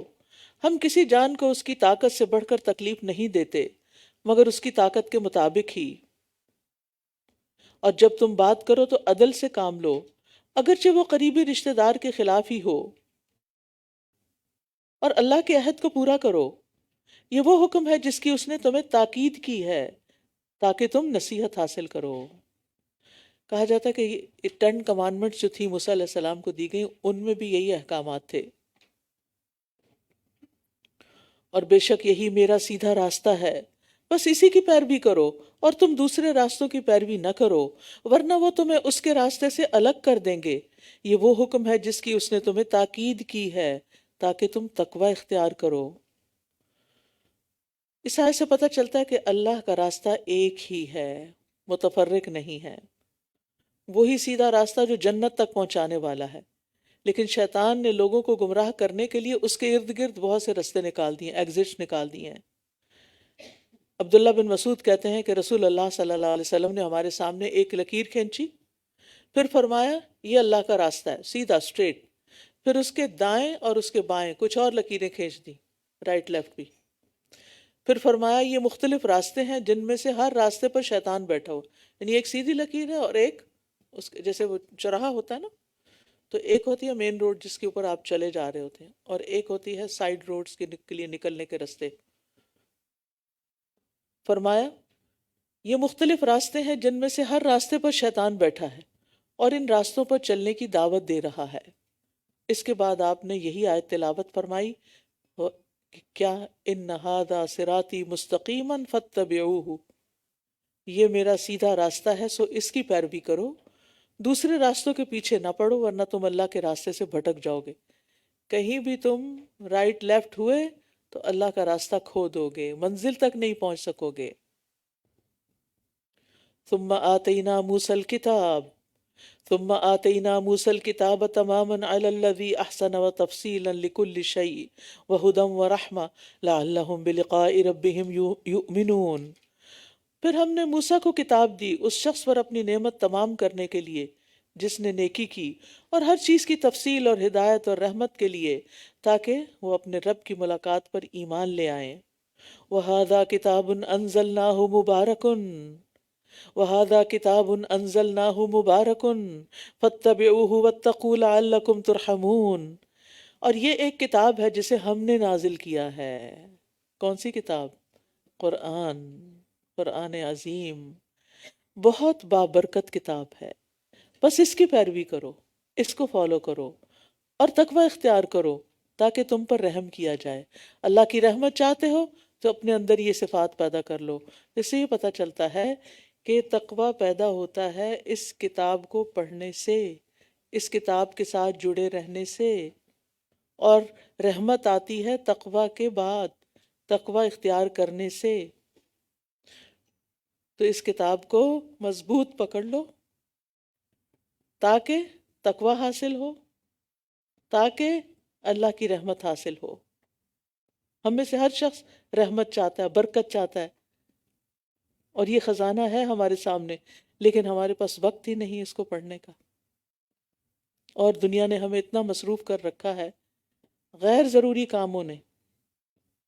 بعض اوقات وہ اتنے اہم بھی نہیں ہوتے، ان کے بغیر بھی گزارا ہو سکتا ہے، لیکن وہ چونکہ ہماری پسند کے کام ہوتے ہیں، ہماری خواہش کے کام ہوتے ہیں، ان کو کر کے ہمیں مزہ آتا ہے، ان کو کر کے ہمیں خوشی ہوتی ہے، ہم ان کو انجوائے کر رہے ہوتے ہیں. اور پھر جو اصل وقت ہوتا ہے جس میں ہم اس کتاب کے لیے وقت نکال سکتے ہیں وہ رہ جاتا ہے، اور زندگی ہمیں اور چیزوں میں الجھا دیتی ہے. اس لیے بہت ضروری ہے کہ ہم عقل سے کام لیں. جو چیز زیادہ فائدے کی ہے اس کو پکڑ لیں اور مضبوطی سے پکڑ لیں اور اس کو نہ چھوڑیں، اور اس کو اپنی پرائرٹی نمبر 1 رکھیں. اب دیکھیے مرنے کے بعد ہمارے ساتھ کون جائے گا؟ کوئی عزیز پیارا دوست؟ نو. ہمارے بچے؟ نو. شوہر؟ نو. والدین؟ نو. دولت؟ نو. گھر؟ نو. گاڑی؟ نو. ہمارا آرام دہ بیڈ روم؟ نو. کون جائے گا ساتھ؟ اعمال اور یہ کتاب روشنی کرے گی وہاں. لیکن ہم باقی سب چیزوں کو جتنا وقت دیتے ہیں اور باقی تمام چیزوں کے پیچھے جتنا اپنے آپ کو کھپاتے ہیں، اس کتاب کے لیے ہمارے پاس وقت اتنا نہیں ہوتا. کبھی ہوتا بھی ہے تو تھکے ہارے جو بس بچا کچا وقت ہے. اپنا پرائم ٹائم اس کو نہیں دیتے، اپنی لائف کا پرائم ٹائم اس کو نہیں دیتے، اپنی زندگی کا پرائم ٹائم اس کو نہیں دیتے. کس کو معمولی سمجھ رکھا ہے، اس کی ضرورت نہیں ہمیں، اس کے بغیر ہی گزارا چل جائے گا. ہم نے اپنے لیے کیا سوچ رکھا ہے؟ ہم کیوں نہیں اس معاملے میں سنجیدہ ہوتے؟ ہم کیوں نہیں اس کو مضبوطی سے پکڑ لیتے؟ ہم کیوں اس کو ہلکا سمجھتے ہیں؟ دنیا میں ایک واحد چیز ہی تو ہے جس کو اللہ کا کلام کہتے ہیں. یہ اللہ کی طرف سے آئی ہے، یہ اللہ تعالیٰ کے الفاظ ہیں. پڑھتے ہوئے دل پسیج جانا چاہیے، دل میں محبت امڑ آنی چاہیے. یہ اللہ کا کلام ہے، یہ اللہ تعالیٰ کا فرمان ہے، یہ اس کی طرف سے آیا ہے، یہ آسمانوں سے آیا ہے.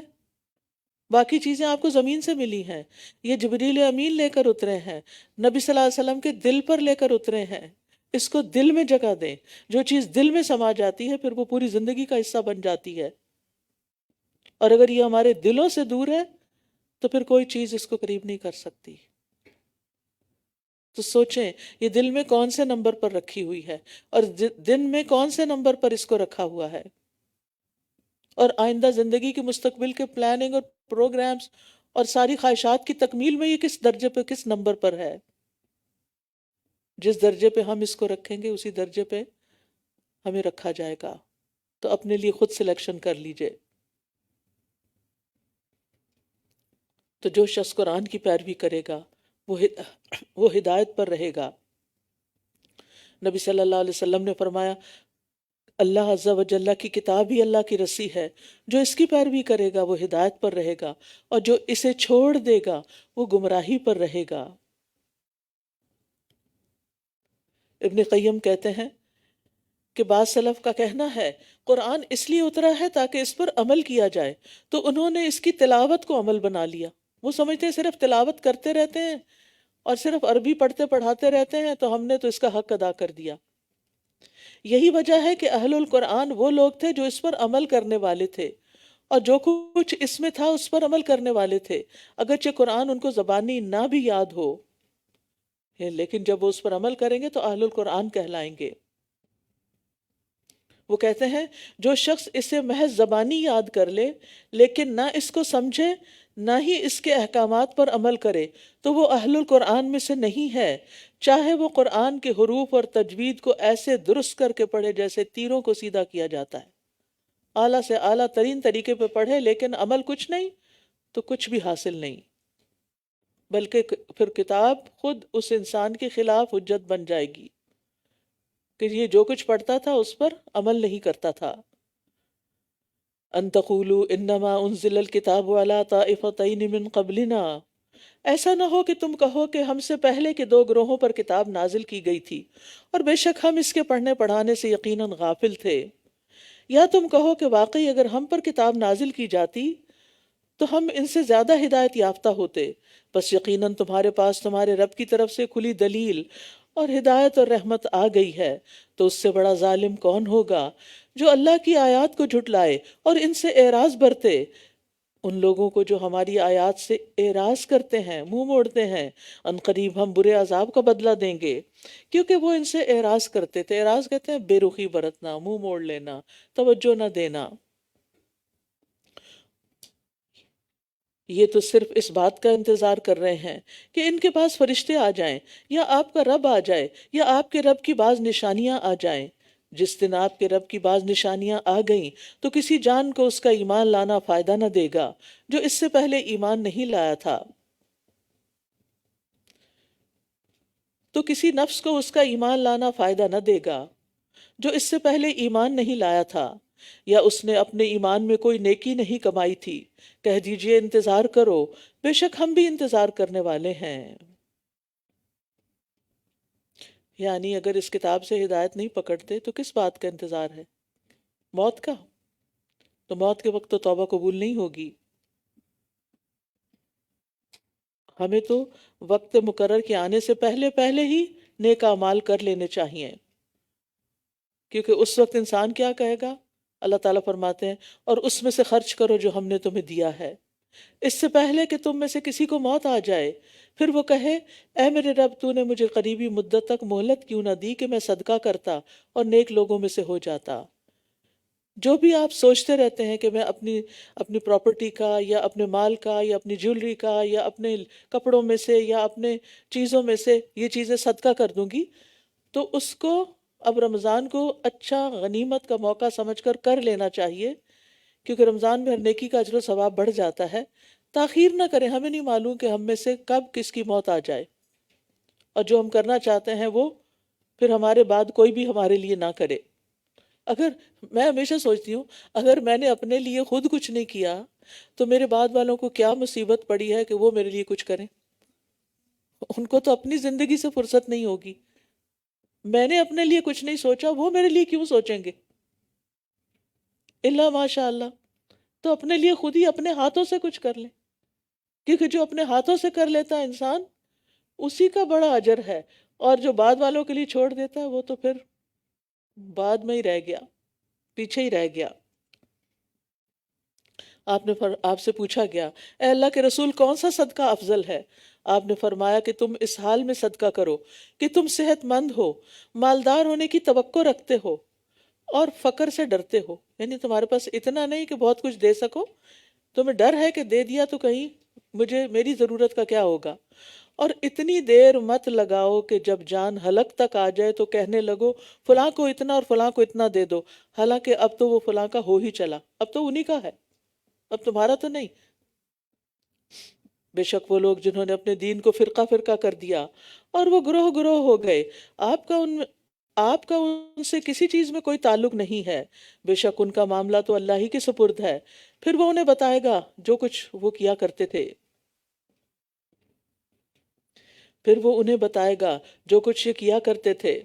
تو یہاں تفرقے کی ممانعت کی گئی ہے. قرآن مجید میں آتا ہے وَاعْتَصِمُوا بِحَبْلِ اللَّهِ جَمِيعًا وَلَا تَفَرَّقُوا، اور اللہ کی رسی کو مضبوطی سے تھام لو اور تفرقے میں نہ پڑو. من جاء بالحسنۃ فلہ عشر امثالها، جو کوئی ایک نیکی لایا تو اس کے لیے اس کی مانند 10 ہوں گی، اور جو کوئی ایک برائی لایا تو وہ اسی کی مانند بدلہ دیا جائے گا، اور وہ ظلم نہ کیے جائیں گے. یعنی نہ نیکی کرنے والوں پر ظلم ہوگا نہ برائی کرنے والوں پر، ہر کوئی اپنے کیے کا بدلہ پائے گا. ہر نیکی کا اجر 10 گنا ہے جو 700 گنا تک جاتا ہے، خاص طور پر جب انسان اللہ کی راہ میں اللہ کے دین کے لیے خرچ کرتا ہے. کہہ دیجئے بے شک میرے رب نے مجھے سیدھے راستے کی طرف ہدایت بخشی ہے، اس درست دین کی طرف جو ابراہیم کا طریقہ ہے، جو یکسو تھے اور وہ شرک کرنے والوں میں سے نہ تھے. قل ان صلاتي ونسكي ومحياي ومماتي لله رب العالمین، کہہ دیجئے بے شک میری نماز اور میری قربانی اور میرا جینا اور میرا مرنا اللہ ہی کے لیے ہے جو تمام جہانوں کا رب ہے. تو گویا ہمیں اپنی ساری زندگی اللہ کی فرما برداری میں گزارنی ہے، اپنا ظاہر اور باطن اللہ کی طرف لگا دینا ہے، اپنے چہرے کا رخ اللہ کی طرف کر دینا ہے، اپنے دلوں کو اللہ کے سپرد کر دینا ہے. ہر کام میں ہمیں اخلاص مانگنا ہے. لا شریک لہ وبذالک امرت وانا اول المسلمین، اس کا کوئی شریک نہیں اور اسی کا مجھے حکم دیا گیا ہے اور میں سب سے پہلا مسلمان ہوں. قل اغیر اللہ ابغی ربا وہو رب کل شیء، کہہ دیجئے کیا میں اللہ کے سوا کوئی اور رب تلاش کروں حالانکہ وہی ہر چیز کا رب ہے.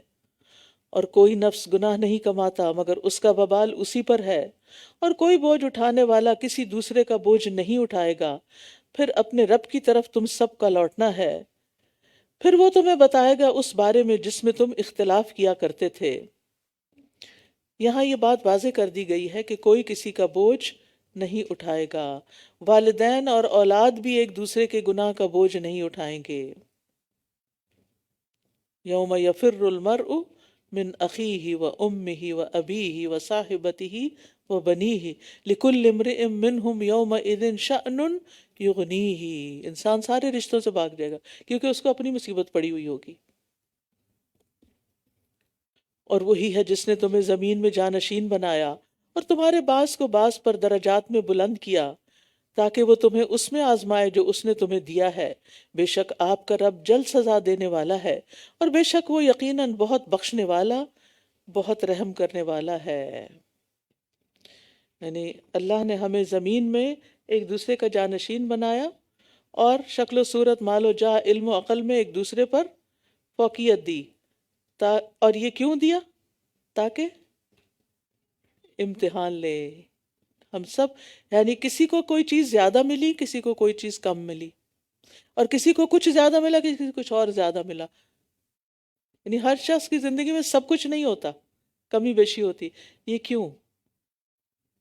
آزمائش کے لیے کہ جو چیزیں ملی ہیں ان پہ کتنا شکر ادا کر رہے ہو، اور جو چیز نہیں ملی یا تم سے چھن گئی اس پہ صبر کتنا کر رہے ہو.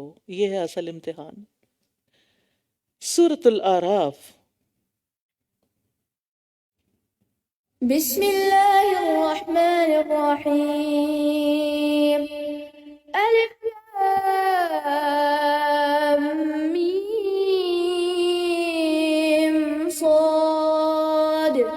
کتاب انزل الیک فلا یکن فی صدرک حرج منه لتنذر به وذکری للمؤمنین. یہ ایک کتاب ہے جو آپ کی طرف نازل کی گئی ہے، یعنی قرآن پاک. سو آپ کے سینے میں اس سے کوئی تنگی نہ ہو، یعنی اس کے احکامات سن کر دل میں تنگی نہیں آنی چاہیے. کیا سوچنا چاہیے؟ رب نے اتارا ہے نا، وہ جانتا ہے میری کیپیسٹی کتنی ہے، اور رب ہی مجھے توفیق دے گا کہ میں اس حکم پر عمل کروں، اور میں رب سے ہی مانگتی ہوں کہ وہ مجھے اس پر عمل کرنے کی توفیق عطا کر دے. سو آپ کے سینے میں اس سے کوئی تنگی نہ ہو. کس لیے اتاری گئی؟ تاکہ آپ اس کے ذریعے خبردار کریں اور ایمان لانے والوں کے لیے ایک یاد دہانی ہو. جو نہیں مانے ان کو ڈرائیں، اور جو مان گئے ہیں ان کو یاد دہانی کرائیں. تو اس سے پتہ چلتا ہے کہ کتاب کا مقصد علم دینا بھی ہے، لیکن کتاب کا مقصد یاد دہانی کرانا بھی. لہٰذا قرآن کو جتنی مرتبہ چاہیں پڑھ لیں. بار بار پڑھنے کی ضرورت ہوتی ہے کیونکہ ہم پڑھ کر پھر بھول جاتے ہیں. اتبعوا ما انزل الیکم من ربکم.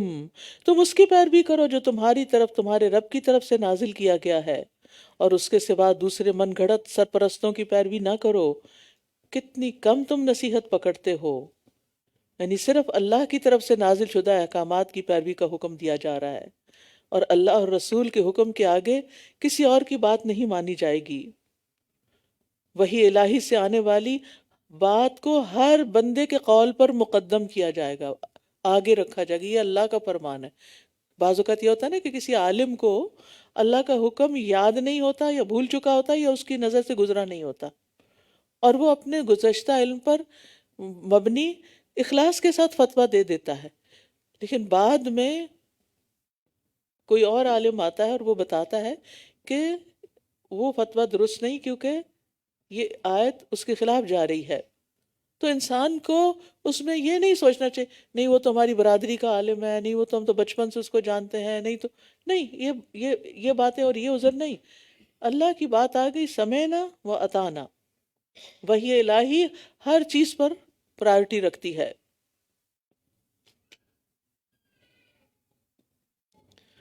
اور کتنی ہی بستیاں ہیں جنہیں ہم نے ہلاک کر دیا تو ان پر ہمارا عذاب رات کے وقت آ پہنچا، یا جب وہ قیلولہ کر رہے تھے، دن کو آرام کر رہے تھے. پھر جب ہمارا عذاب ان پر آ پہنچا تو ان کی پکار اس کے سوا کچھ نہ تھی کہ وہ بول اٹھے بے شک ہم ہی ظالم تھے، اپنی غلطی مان لی. لیکن اس وقت ماننے کا فائدہ کچھ نہیں. ایسے وقت میں ایمان لانا فائدہ نہیں دیتا. پھر ہم ان لوگوں سے ضرور پوچھیں گے جن کی طرف رسول بھیجے گئے، اور ہم رسولوں سے بھی ضرور پوچھیں گے. پھر ضرور ہم ان پر علم کے ساتھ سارے حالات بیان کر دیں گے، اور ہم کہیں غائب تو نہ تھے، ہم سب دیکھ رہے تھے. کہ لوگ کیا کر رہے ہیں، رسولوں کو کیا جواب دے رہے ہیں. والوزن یومئذ الحق فمن ثقلت موازینہ فاولئک هم المفلحون. اور اس دن اعمال کا وزن برحق ہے تو جن کے پلڑے بھاری ہوں گے بس وہی لوگ فلاح پانے والے ہیں. قیامت کے دن تمام اعمال کا وزن ہوگا. کیسے؟ بعض کہتے ہیں کہ جن چیزوں پر لکھے جائیں گے اعمال ان کو تولا جائے گا، بعض کہتے ہیں اعمال کو جسم دے دیا جائے گا، بعض کہتے ہیں عمل والے کو تولا جائے گا. تو تینوں صورتیں ممکن ہو سکتی ہیں، ہر ایک کی تائید میں کوئی نہ کوئی دلیل موجود ہے، لیکن یہ یاد رکھیے کہ رائی کے دانے برابر بھی عمل ہوگا تو تولا جائے گا. رات میں ایک برتن کھنگالنے لگی تو اس کے ساتھ تھوڑی سی پھوڑ لگی ہوئی تھی. پہلے میں سوچا اسے پانی میں بہا دوں، پھر میں نے سوچا نہیں، آج ہی تو پڑھا ہے کہ ذرے کے برابر بھی نیکی ہو تو اللہ تعالیٰ اس پر بھی اجر عظیم عطا کرے گا. تو ہم بعض اوقات چیزوں کو ایسے ہی پھینک دیتے ہیں، ایسے ہی اچھا پھر کر لیں گے، نیکی کا موقع آتا ہے اس کو چھوڑ دیتے ہیں. تو انسان کو چھوٹی نیکی کو بھی حقیر نہیں سمجھنا چاہیے. وَمَنْ خَفَّتْ مَوَازِينُهُ فَأُولَئِكَ الَّذِينَ خَسِرُوا أَنفُسَهُمْ بِمَا كَانُوا بِآيَاتِنَا يَظْلِمُونَ. اور جن کے پلڑے ہلکے ہوں گے تو یہی وہ لوگ ہیں جنہوں نے اپنے آپ کو خسارے میں ڈالا کیونکہ وہ ہماری آیات کے ساتھ ظلم کرتے تھے. آیات کے ساتھ ظلم کیا ہے؟ ظلم کس کو کہتے ہیں؟ کسی چیز کو اس کا حق نہ دینا. مراد اس سے یہ کہ آیات پر عمل نہیں کرتے تھے. اور بے شک ہم نے تمہیں زمین میں ٹھکانہ دیا اور ہم نے ہی اس میں تمہارے لیے روزی کے سامان بنائے، کتنا کم تم شکر ادا کرتے ہو. اللہ تعالیٰ کا شکوہ ہے ہم سب سے کہ جو کچھ ہم نعمتیں استعمال کر رہے ہیں اس کے مقابلے میں شکر تو بہت ہی کم ہے. اور بلا شبہ ہم نے تمہیں پیدا کیا، پھر ہم نے ہی تمہاری صورتیں بنائیں، پھر ہم نے فرشتوں سے کہا کہ آدم کو سجدہ کرو تو ان سب نے سجدہ کیا سوائے ابلیس کے، وہ سجدہ کرنے والوں میں سے نہ ہوا. فرمایا کس چیز نے تجھے سجدہ کرنے سے روکا جبکہ میں نے تجھے حکم دیا تھا. اس سے کیا پتہ چلا کہ ابلیس کو بھی اللہ نے سجدے کا حکم دیا تھا، صرف فرشتوں کو حکم نہیں دیا تھا، اس کو بھی دیا تھا جبکہ وہ تھا جنوں میں سے. وہ بولا میں اس سے بہتر ہوں. اکڑ، غرور، تکبر. تو نے مجھے آگ سے پیدا کیا ہے اور اسے مٹی سے بنایا ہے. یعنی اللہ کے واضح حکم کی موجودگی میں عقلی قیاس سے کام لیا، اس نے لاجک سے کام لیا کہ میں اپنے سے کم درجے والے کو سجدہ کیسے کر سکتا ہوں. یہ نہیں سوچا کہ مجھ سے بڑے درجے والے نے، اللہ رب العالمین نے مجھے حکم دیا ہے، مجھے اس کو ماننا چاہیے. اہل علم فرماتے ہیں کہ پہلا شخص جس نے واضح حکم کی موجودگی میں قیاس کیا وہ ابلیس تھا. یعنی اللہ کا حکم چھوڑ کے اپنی عقلی لاجک اور دلیل پہ چل پڑا. تو شیطان انسان کے اندر اسی طرح متعدد غلط فہمیاں ڈالتا ہے اور اس کو سجھاتا رہتا ہے، اور انسان پھر صرف عقلی دلیلوں کا سہارا لے کے مختلف چیزوں کی، اللہ تعالیٰ کے احکام کی تعویل کرتا رہتا ہے تاکہ عمل نہ کرنا پڑے. اور یہاں اس نے بہت سی غلطیاں کی. ایک تو یہ کہ اپنے آپ کو افضل سمجھا. کسی کو بھی یہ حق نہیں کہ وہ اپنے آپ کو دوسروں سے بہتر سمجھے. تو بات برتر اور کمتر کی نہیں، بات اللہ کے حکم کی ہے. اللہ تعالیٰ یہاں یہ نہیں کہہ رہا تھا کہ جو کمتر ہے وہ برتر کو سجدہ کرے.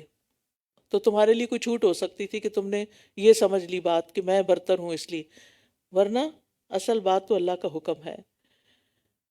اور اس کی بات ویسے بھی غلط تھی کیونکہ اللہ تعالیٰ نے آدم علیہ السلام کو اپنے ہاتھ سے بنایا تھا اور ان کو عزت اور تکریم بخشی تھی. اور پھر یعنی اللہ تعالیٰ فرماتے ہیں ما منعک ان تسجد لما خلقت بیدی، تجھے کس چیز نے روکا کہ تو اس کو سجدہ نہ کرے جس کو میں نے اپنے دونوں ہاتھوں سے بنایا. تو عزت اور بڑائی اور برتری تو شیطان کے مقابلے میں آدم کو ملی تھی. اور تیسری بات بھی اس کی غلط تھی، وہ کہتا ہے آگ مٹی سے بہتر ہے.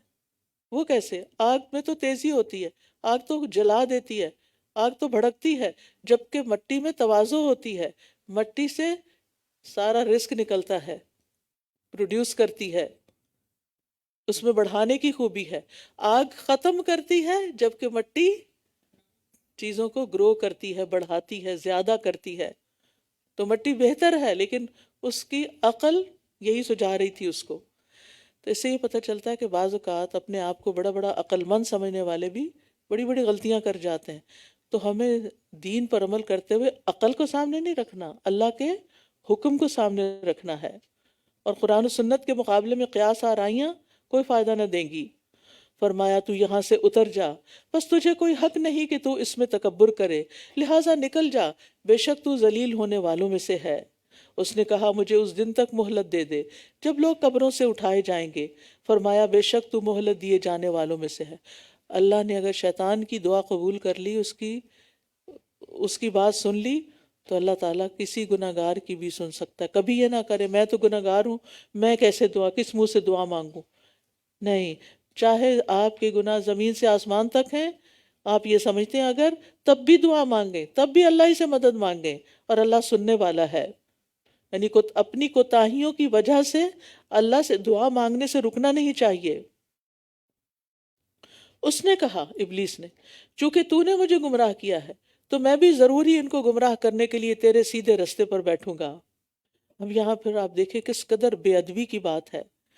شیطان سارا قصوروار اللہ تعالیٰ کو ٹھہرا رہا ہے، یہ اس کی شیطنت ہے. اور پھر آپ دیکھیے کہ کیا کہتا ہے کہ یعنی اس کا مطلب یہ تھا کہ میری تقدیر میں گمراہ ہونا تھا اس لیے میں ہو گیا. تو اب بہت سارے لوگ اپنے گناہوں اور غلطیوں کا ذمہ اپنی تقدیر کو بہانہ بنا کر اس پہ ڈال دیتے ہیں. اور پھر اس تھوڑی دیر بعد کیا کہتا ہے، میں ضرور ان کو گمراہ کرنے کے لیے تیرے سیدھے راستے پہ بیٹھوں گا. اب تمہاری تقدیر کدھر گئی؟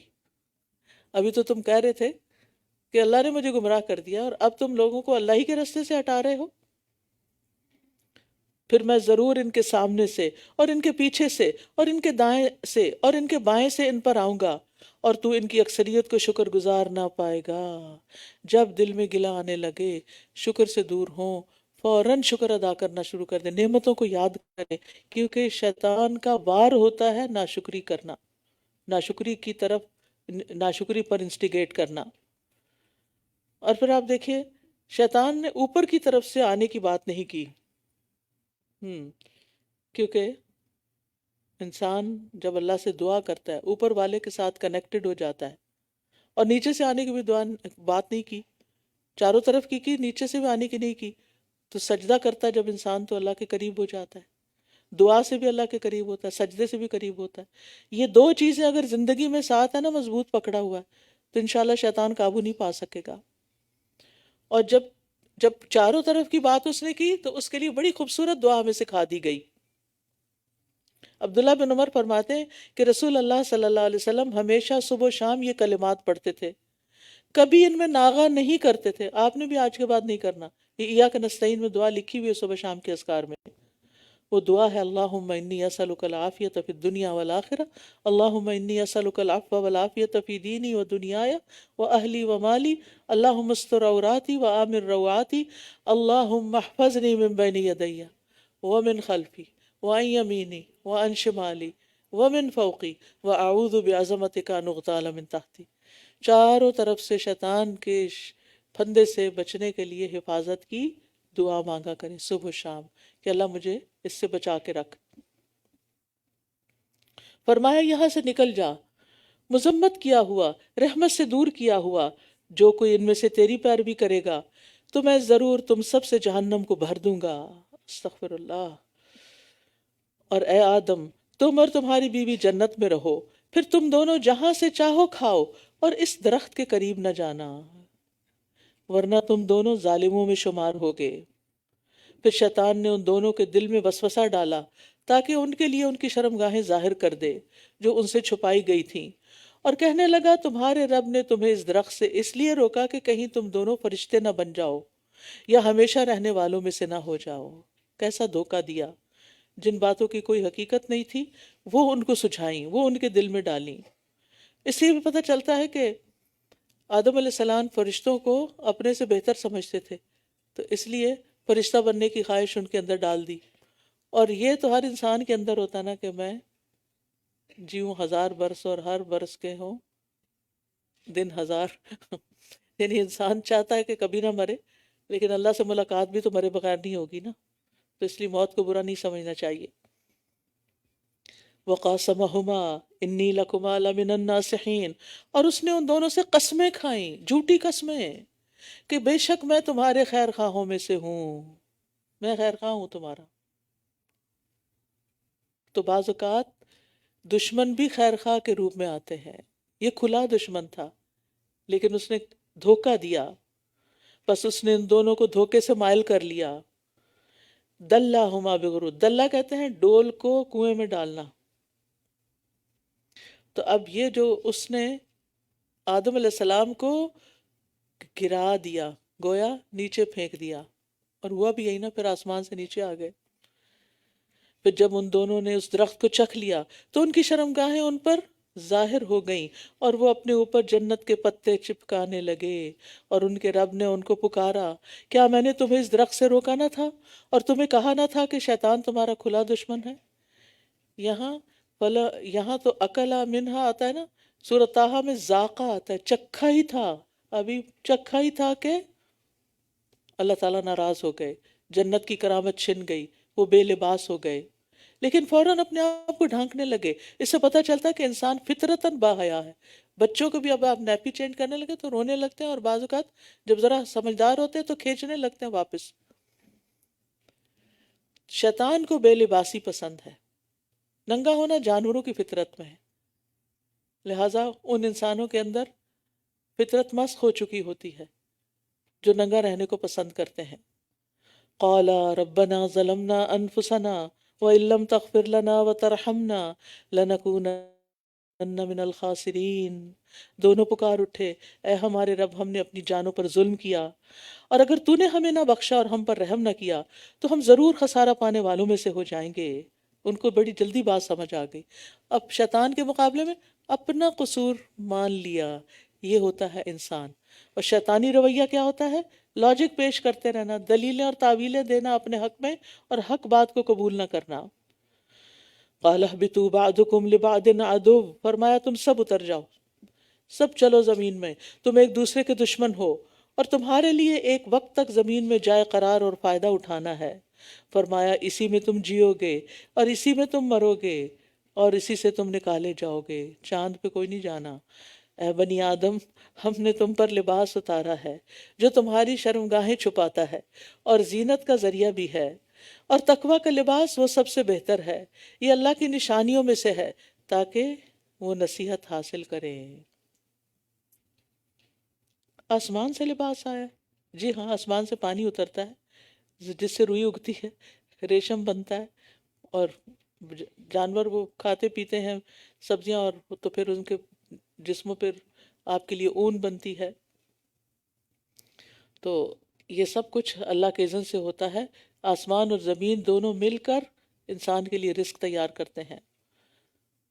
اور پھر یہاں خاص بات کی گئی، وَلِبَاسُ التَّقْوَى ذَلِكَ خَيْرٌ، تقوی کا لباس ظاہری لباس سے بہتر ہے، اور یہ لباس ہمیشہ دل کے اندر رہنا چاہیے، کیونکہ تقوی کا مقام دل ہے نا، دل اور روح کا حسن جو ہے، زینت جو ہے، وہ تقوی ہے۔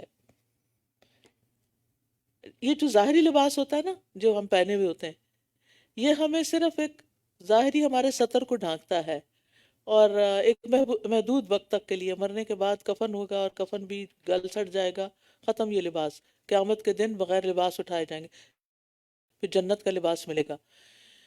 تو بات یہ ہے کہ یہ انسان کی ظاہری خوبصورتی کا باعث ہے، عیب چھپاتا ہے انسان کے، ہن لباس لکم وانتم لباس لہن۔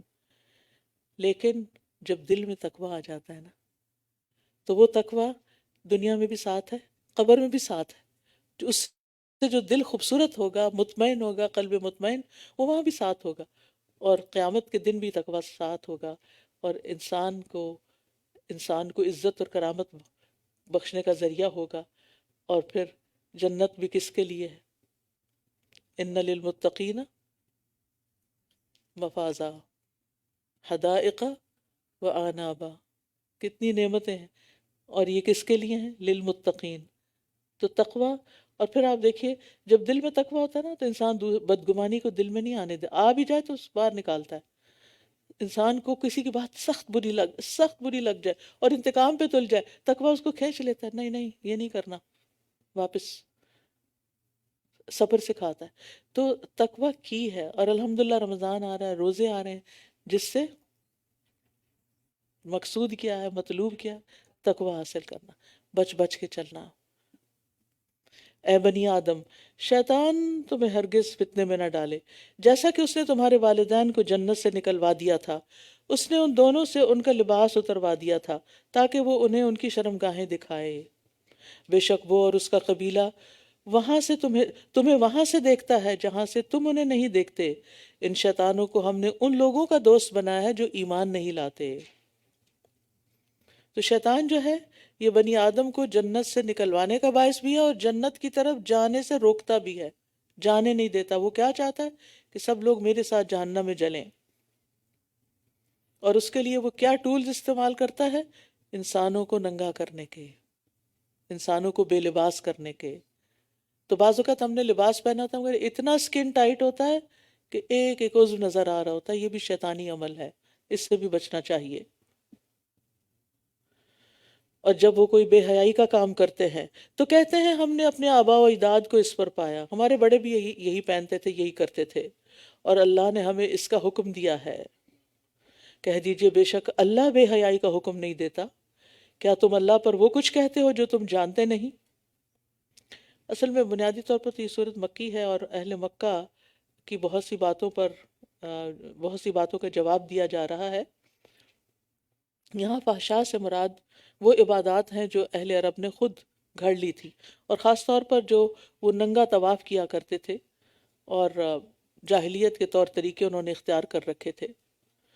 کہہ دیجئے میرے رب نے تو انصاف کا حکم دیا ہے، اور یہ کہ ہر نماز کے وقت اپنے رخ سیدھے رکھو، یعنی قبلے کی طرف منہ کرو، اور دین کو اسی کے لیے خالص کرتے ہوئے اسے پکارو، یعنی اخلاص کے ساتھ صرف اللہ کے لیے نماز پڑھو. جس طرح اس نے تمہاری ابتدا کی تھی ویسے ہی تم اس کی طرف لوٹو گے، یعنی جہاں سے آئے ہو اسی طرف جانا ہے. اور یہ جو کہا نا وَأَقِيمُوا وُجُوهَكُمْ عِنْدَ كُلِّ مسجد، تو مسجد سے مراد سجدہ بھی ہے، نماز بھی ہے، کیونکہ سجدے سے نماز بھی مراد لی جاتی ہے. اور یہ ظرف زمان بھی ہے کہ نماز کے وقت زینت کے ساتھ ہو. ظرف مکان بھی ہے کہ مسجد کے اندر، یعنی معنی کیا ہے؟ سجدہ بھی ہے اور نماز بھی، اور نماز کا مقام بھی.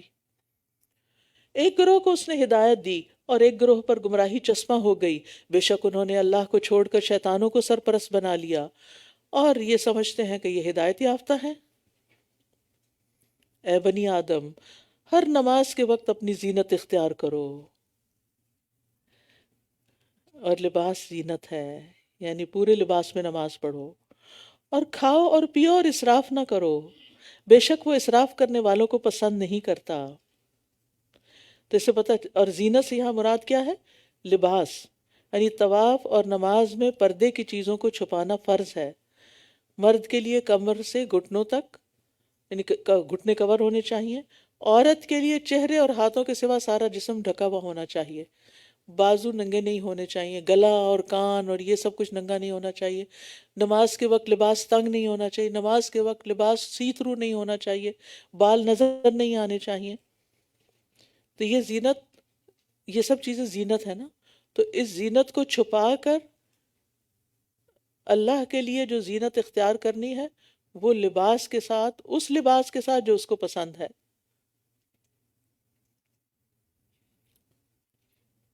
اور اگر ممکن ہو تو کہ جمعہ کے دن خاص طور پر مسجد جاتے ہوئے صاف ستھرا اچھی حالت والا لباس پہننا چاہیے.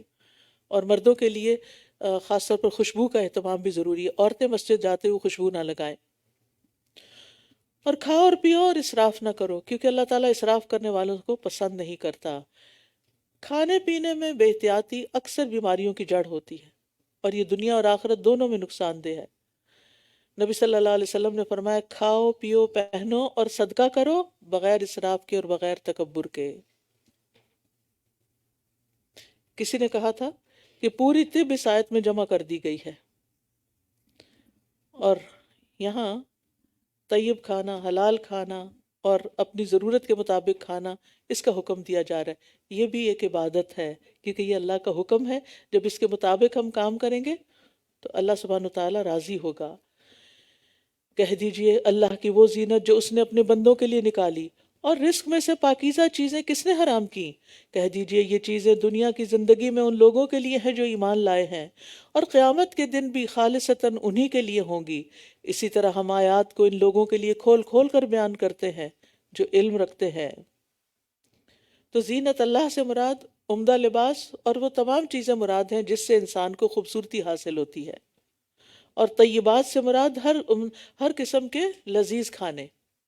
بعض لوگ درویش بن جاتے ہیں اور رہبانیت اختیار کر لیتے ہیں، اور وہ سمجھتے ہیں کہ نہ اچھا لباس پہننا چاہیے، گھٹیا قسم کا لباس ہو اور ردی قسم کے کھانے ہوں، گلے سڑے کھا لو تو یہ تمہاری نیکی ہے اور عبادت ہے۔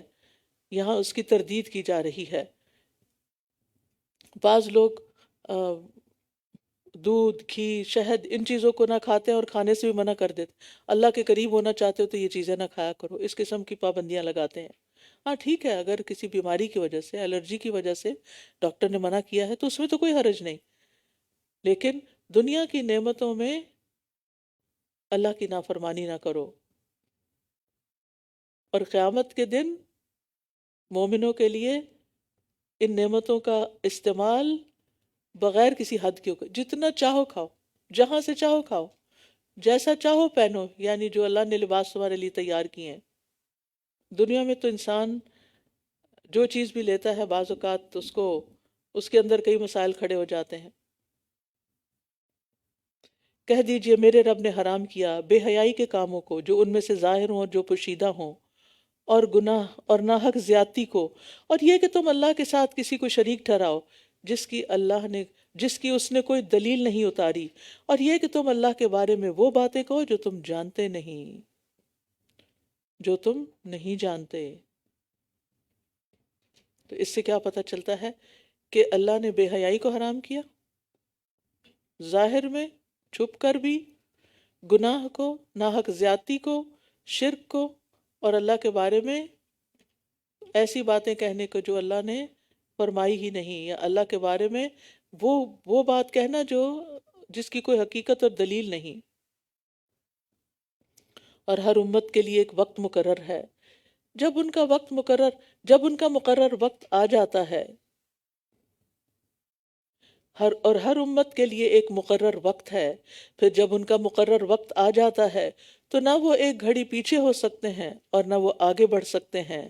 اے بنی آدم، اے آدم کی اولاد، اگر تمہارے پاس تم ہی میں سے رسول آئیں جو تم کو میری آیات پڑھ کر سنائیں، تو جس نے تقوی اختیار کیا اور اصلاح کر لی تو ان پر نہ کوئی خوف ہوگا اور نہ وہ غمگین ہوں گے۔ اور جن لوگوں نے ہماری آیات کو جھٹلایا اور ان سے تکبر کیا، یہی لوگ آگ کے ساتھی ہیں، یہ اس میں ہمیشہ رہنے والے ہیں۔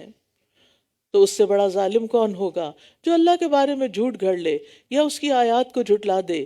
یہی لوگ ہیں جنہیں لکھے ہوئے یعنی مقدر میں سے ان کا حصہ پہنچ کر رہے گا، یہاں تک کہ جب ان کے پاس ہمارے بھیجے ہوئے فرشتے آئیں گے جو انہیں فوت کریں گے، وہ کہیں گے کہاں ہیں وہ جنہیں تم اللہ کو چھوڑ کر پکارا کرتے تھے؟ وہ کہیں گے وہ سب ہم سے گم ہو گئے ہیں، اور وہ خود اپنے خلاف گواہی دیں گے کہ بے شک وہ کافر تھے۔ وہ فرمائے گا تم بھی جن و انس کی ان جماعتوں کے ساتھ جو تم سے پہلے گزر چکی آگ میں داخل ہو جاؤ۔ جب بھی کوئی جماعت اس میں داخل ہوگی تو اپنے جیسی دوسری جماعت پر لعنت کرے گی، یہاں تک کہ جب وہ سب اس میں جمع ہو جائیں گی تو ان کی پچھلی جماعت اپنے سے پہلی جماعت کے بارے میں کہے گی، اے ہمارے رب، یہ لوگ ہیں جنہوں نے ہمیں گمراہ کیا، بس انہیں آگ کا دگنا عذاب دے۔ وہ فرمائے گا ہر ایک کے لیے دگنا ہے لیکن تم جانتے نہیں۔ تو اس سے پتہ چلتا ہے کہ سب کفار جہنم میں اکٹھے نہیں جائیں گے، پہلے ایک جماعت جائے گی، پھر دوسری اس کے اوپر، مثلا جو مشرکین ہوں گے مشرک انہی کے ساتھ جا کے ملیں گے کیونکہ وہ ان کو بلیم کریں گے انہوں نے ہمیں شرک سکھایا تھا۔ اسی طرح باقی بھی گمراہ کن فرقے ہر ایک وہاں پر اکٹھا ہو جائے گا، المرء مع من احبا، اور ان کی پہلی جماعت ان کی پچھلی سے کہے گی تمہیں ہم پر کوئی فضیلت نہیں، تمہیں ہم پر کوئی فضیلت نہیں، پس عذاب کا مزہ چکھو اس کے بدلے جو تم کمائی کرتے تھے، جو کمائی تم کرتے رہے ہو، پس چکھو مزہ عذاب کا اس کمائی کے بدلے جو تم کرتے رہے ہو۔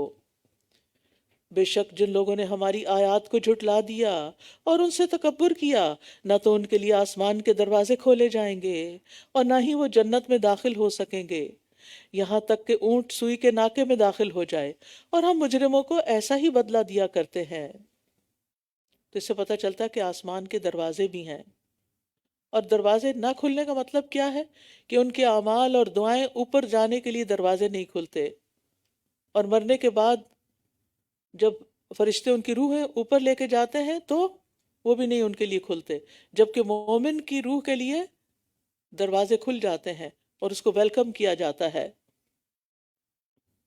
فرشتے مرحبا کہہ کر اس کا استقبال کرتے ہیں، حتیٰ کہ روح 7ویں آسمان پہ چلی جاتی ہے۔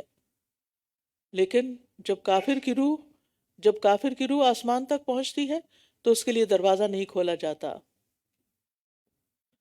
لہم من جہنم مہاد ومن فوقہم غواش، ان کے لیے جہنم ہی کا بچھونا ہوگا اور ان کے اوپر اسی کا اوڑھنا ہوگا، اور ہم ظالموں کو ایسا ہی بدلہ دیا کرتے ہیں۔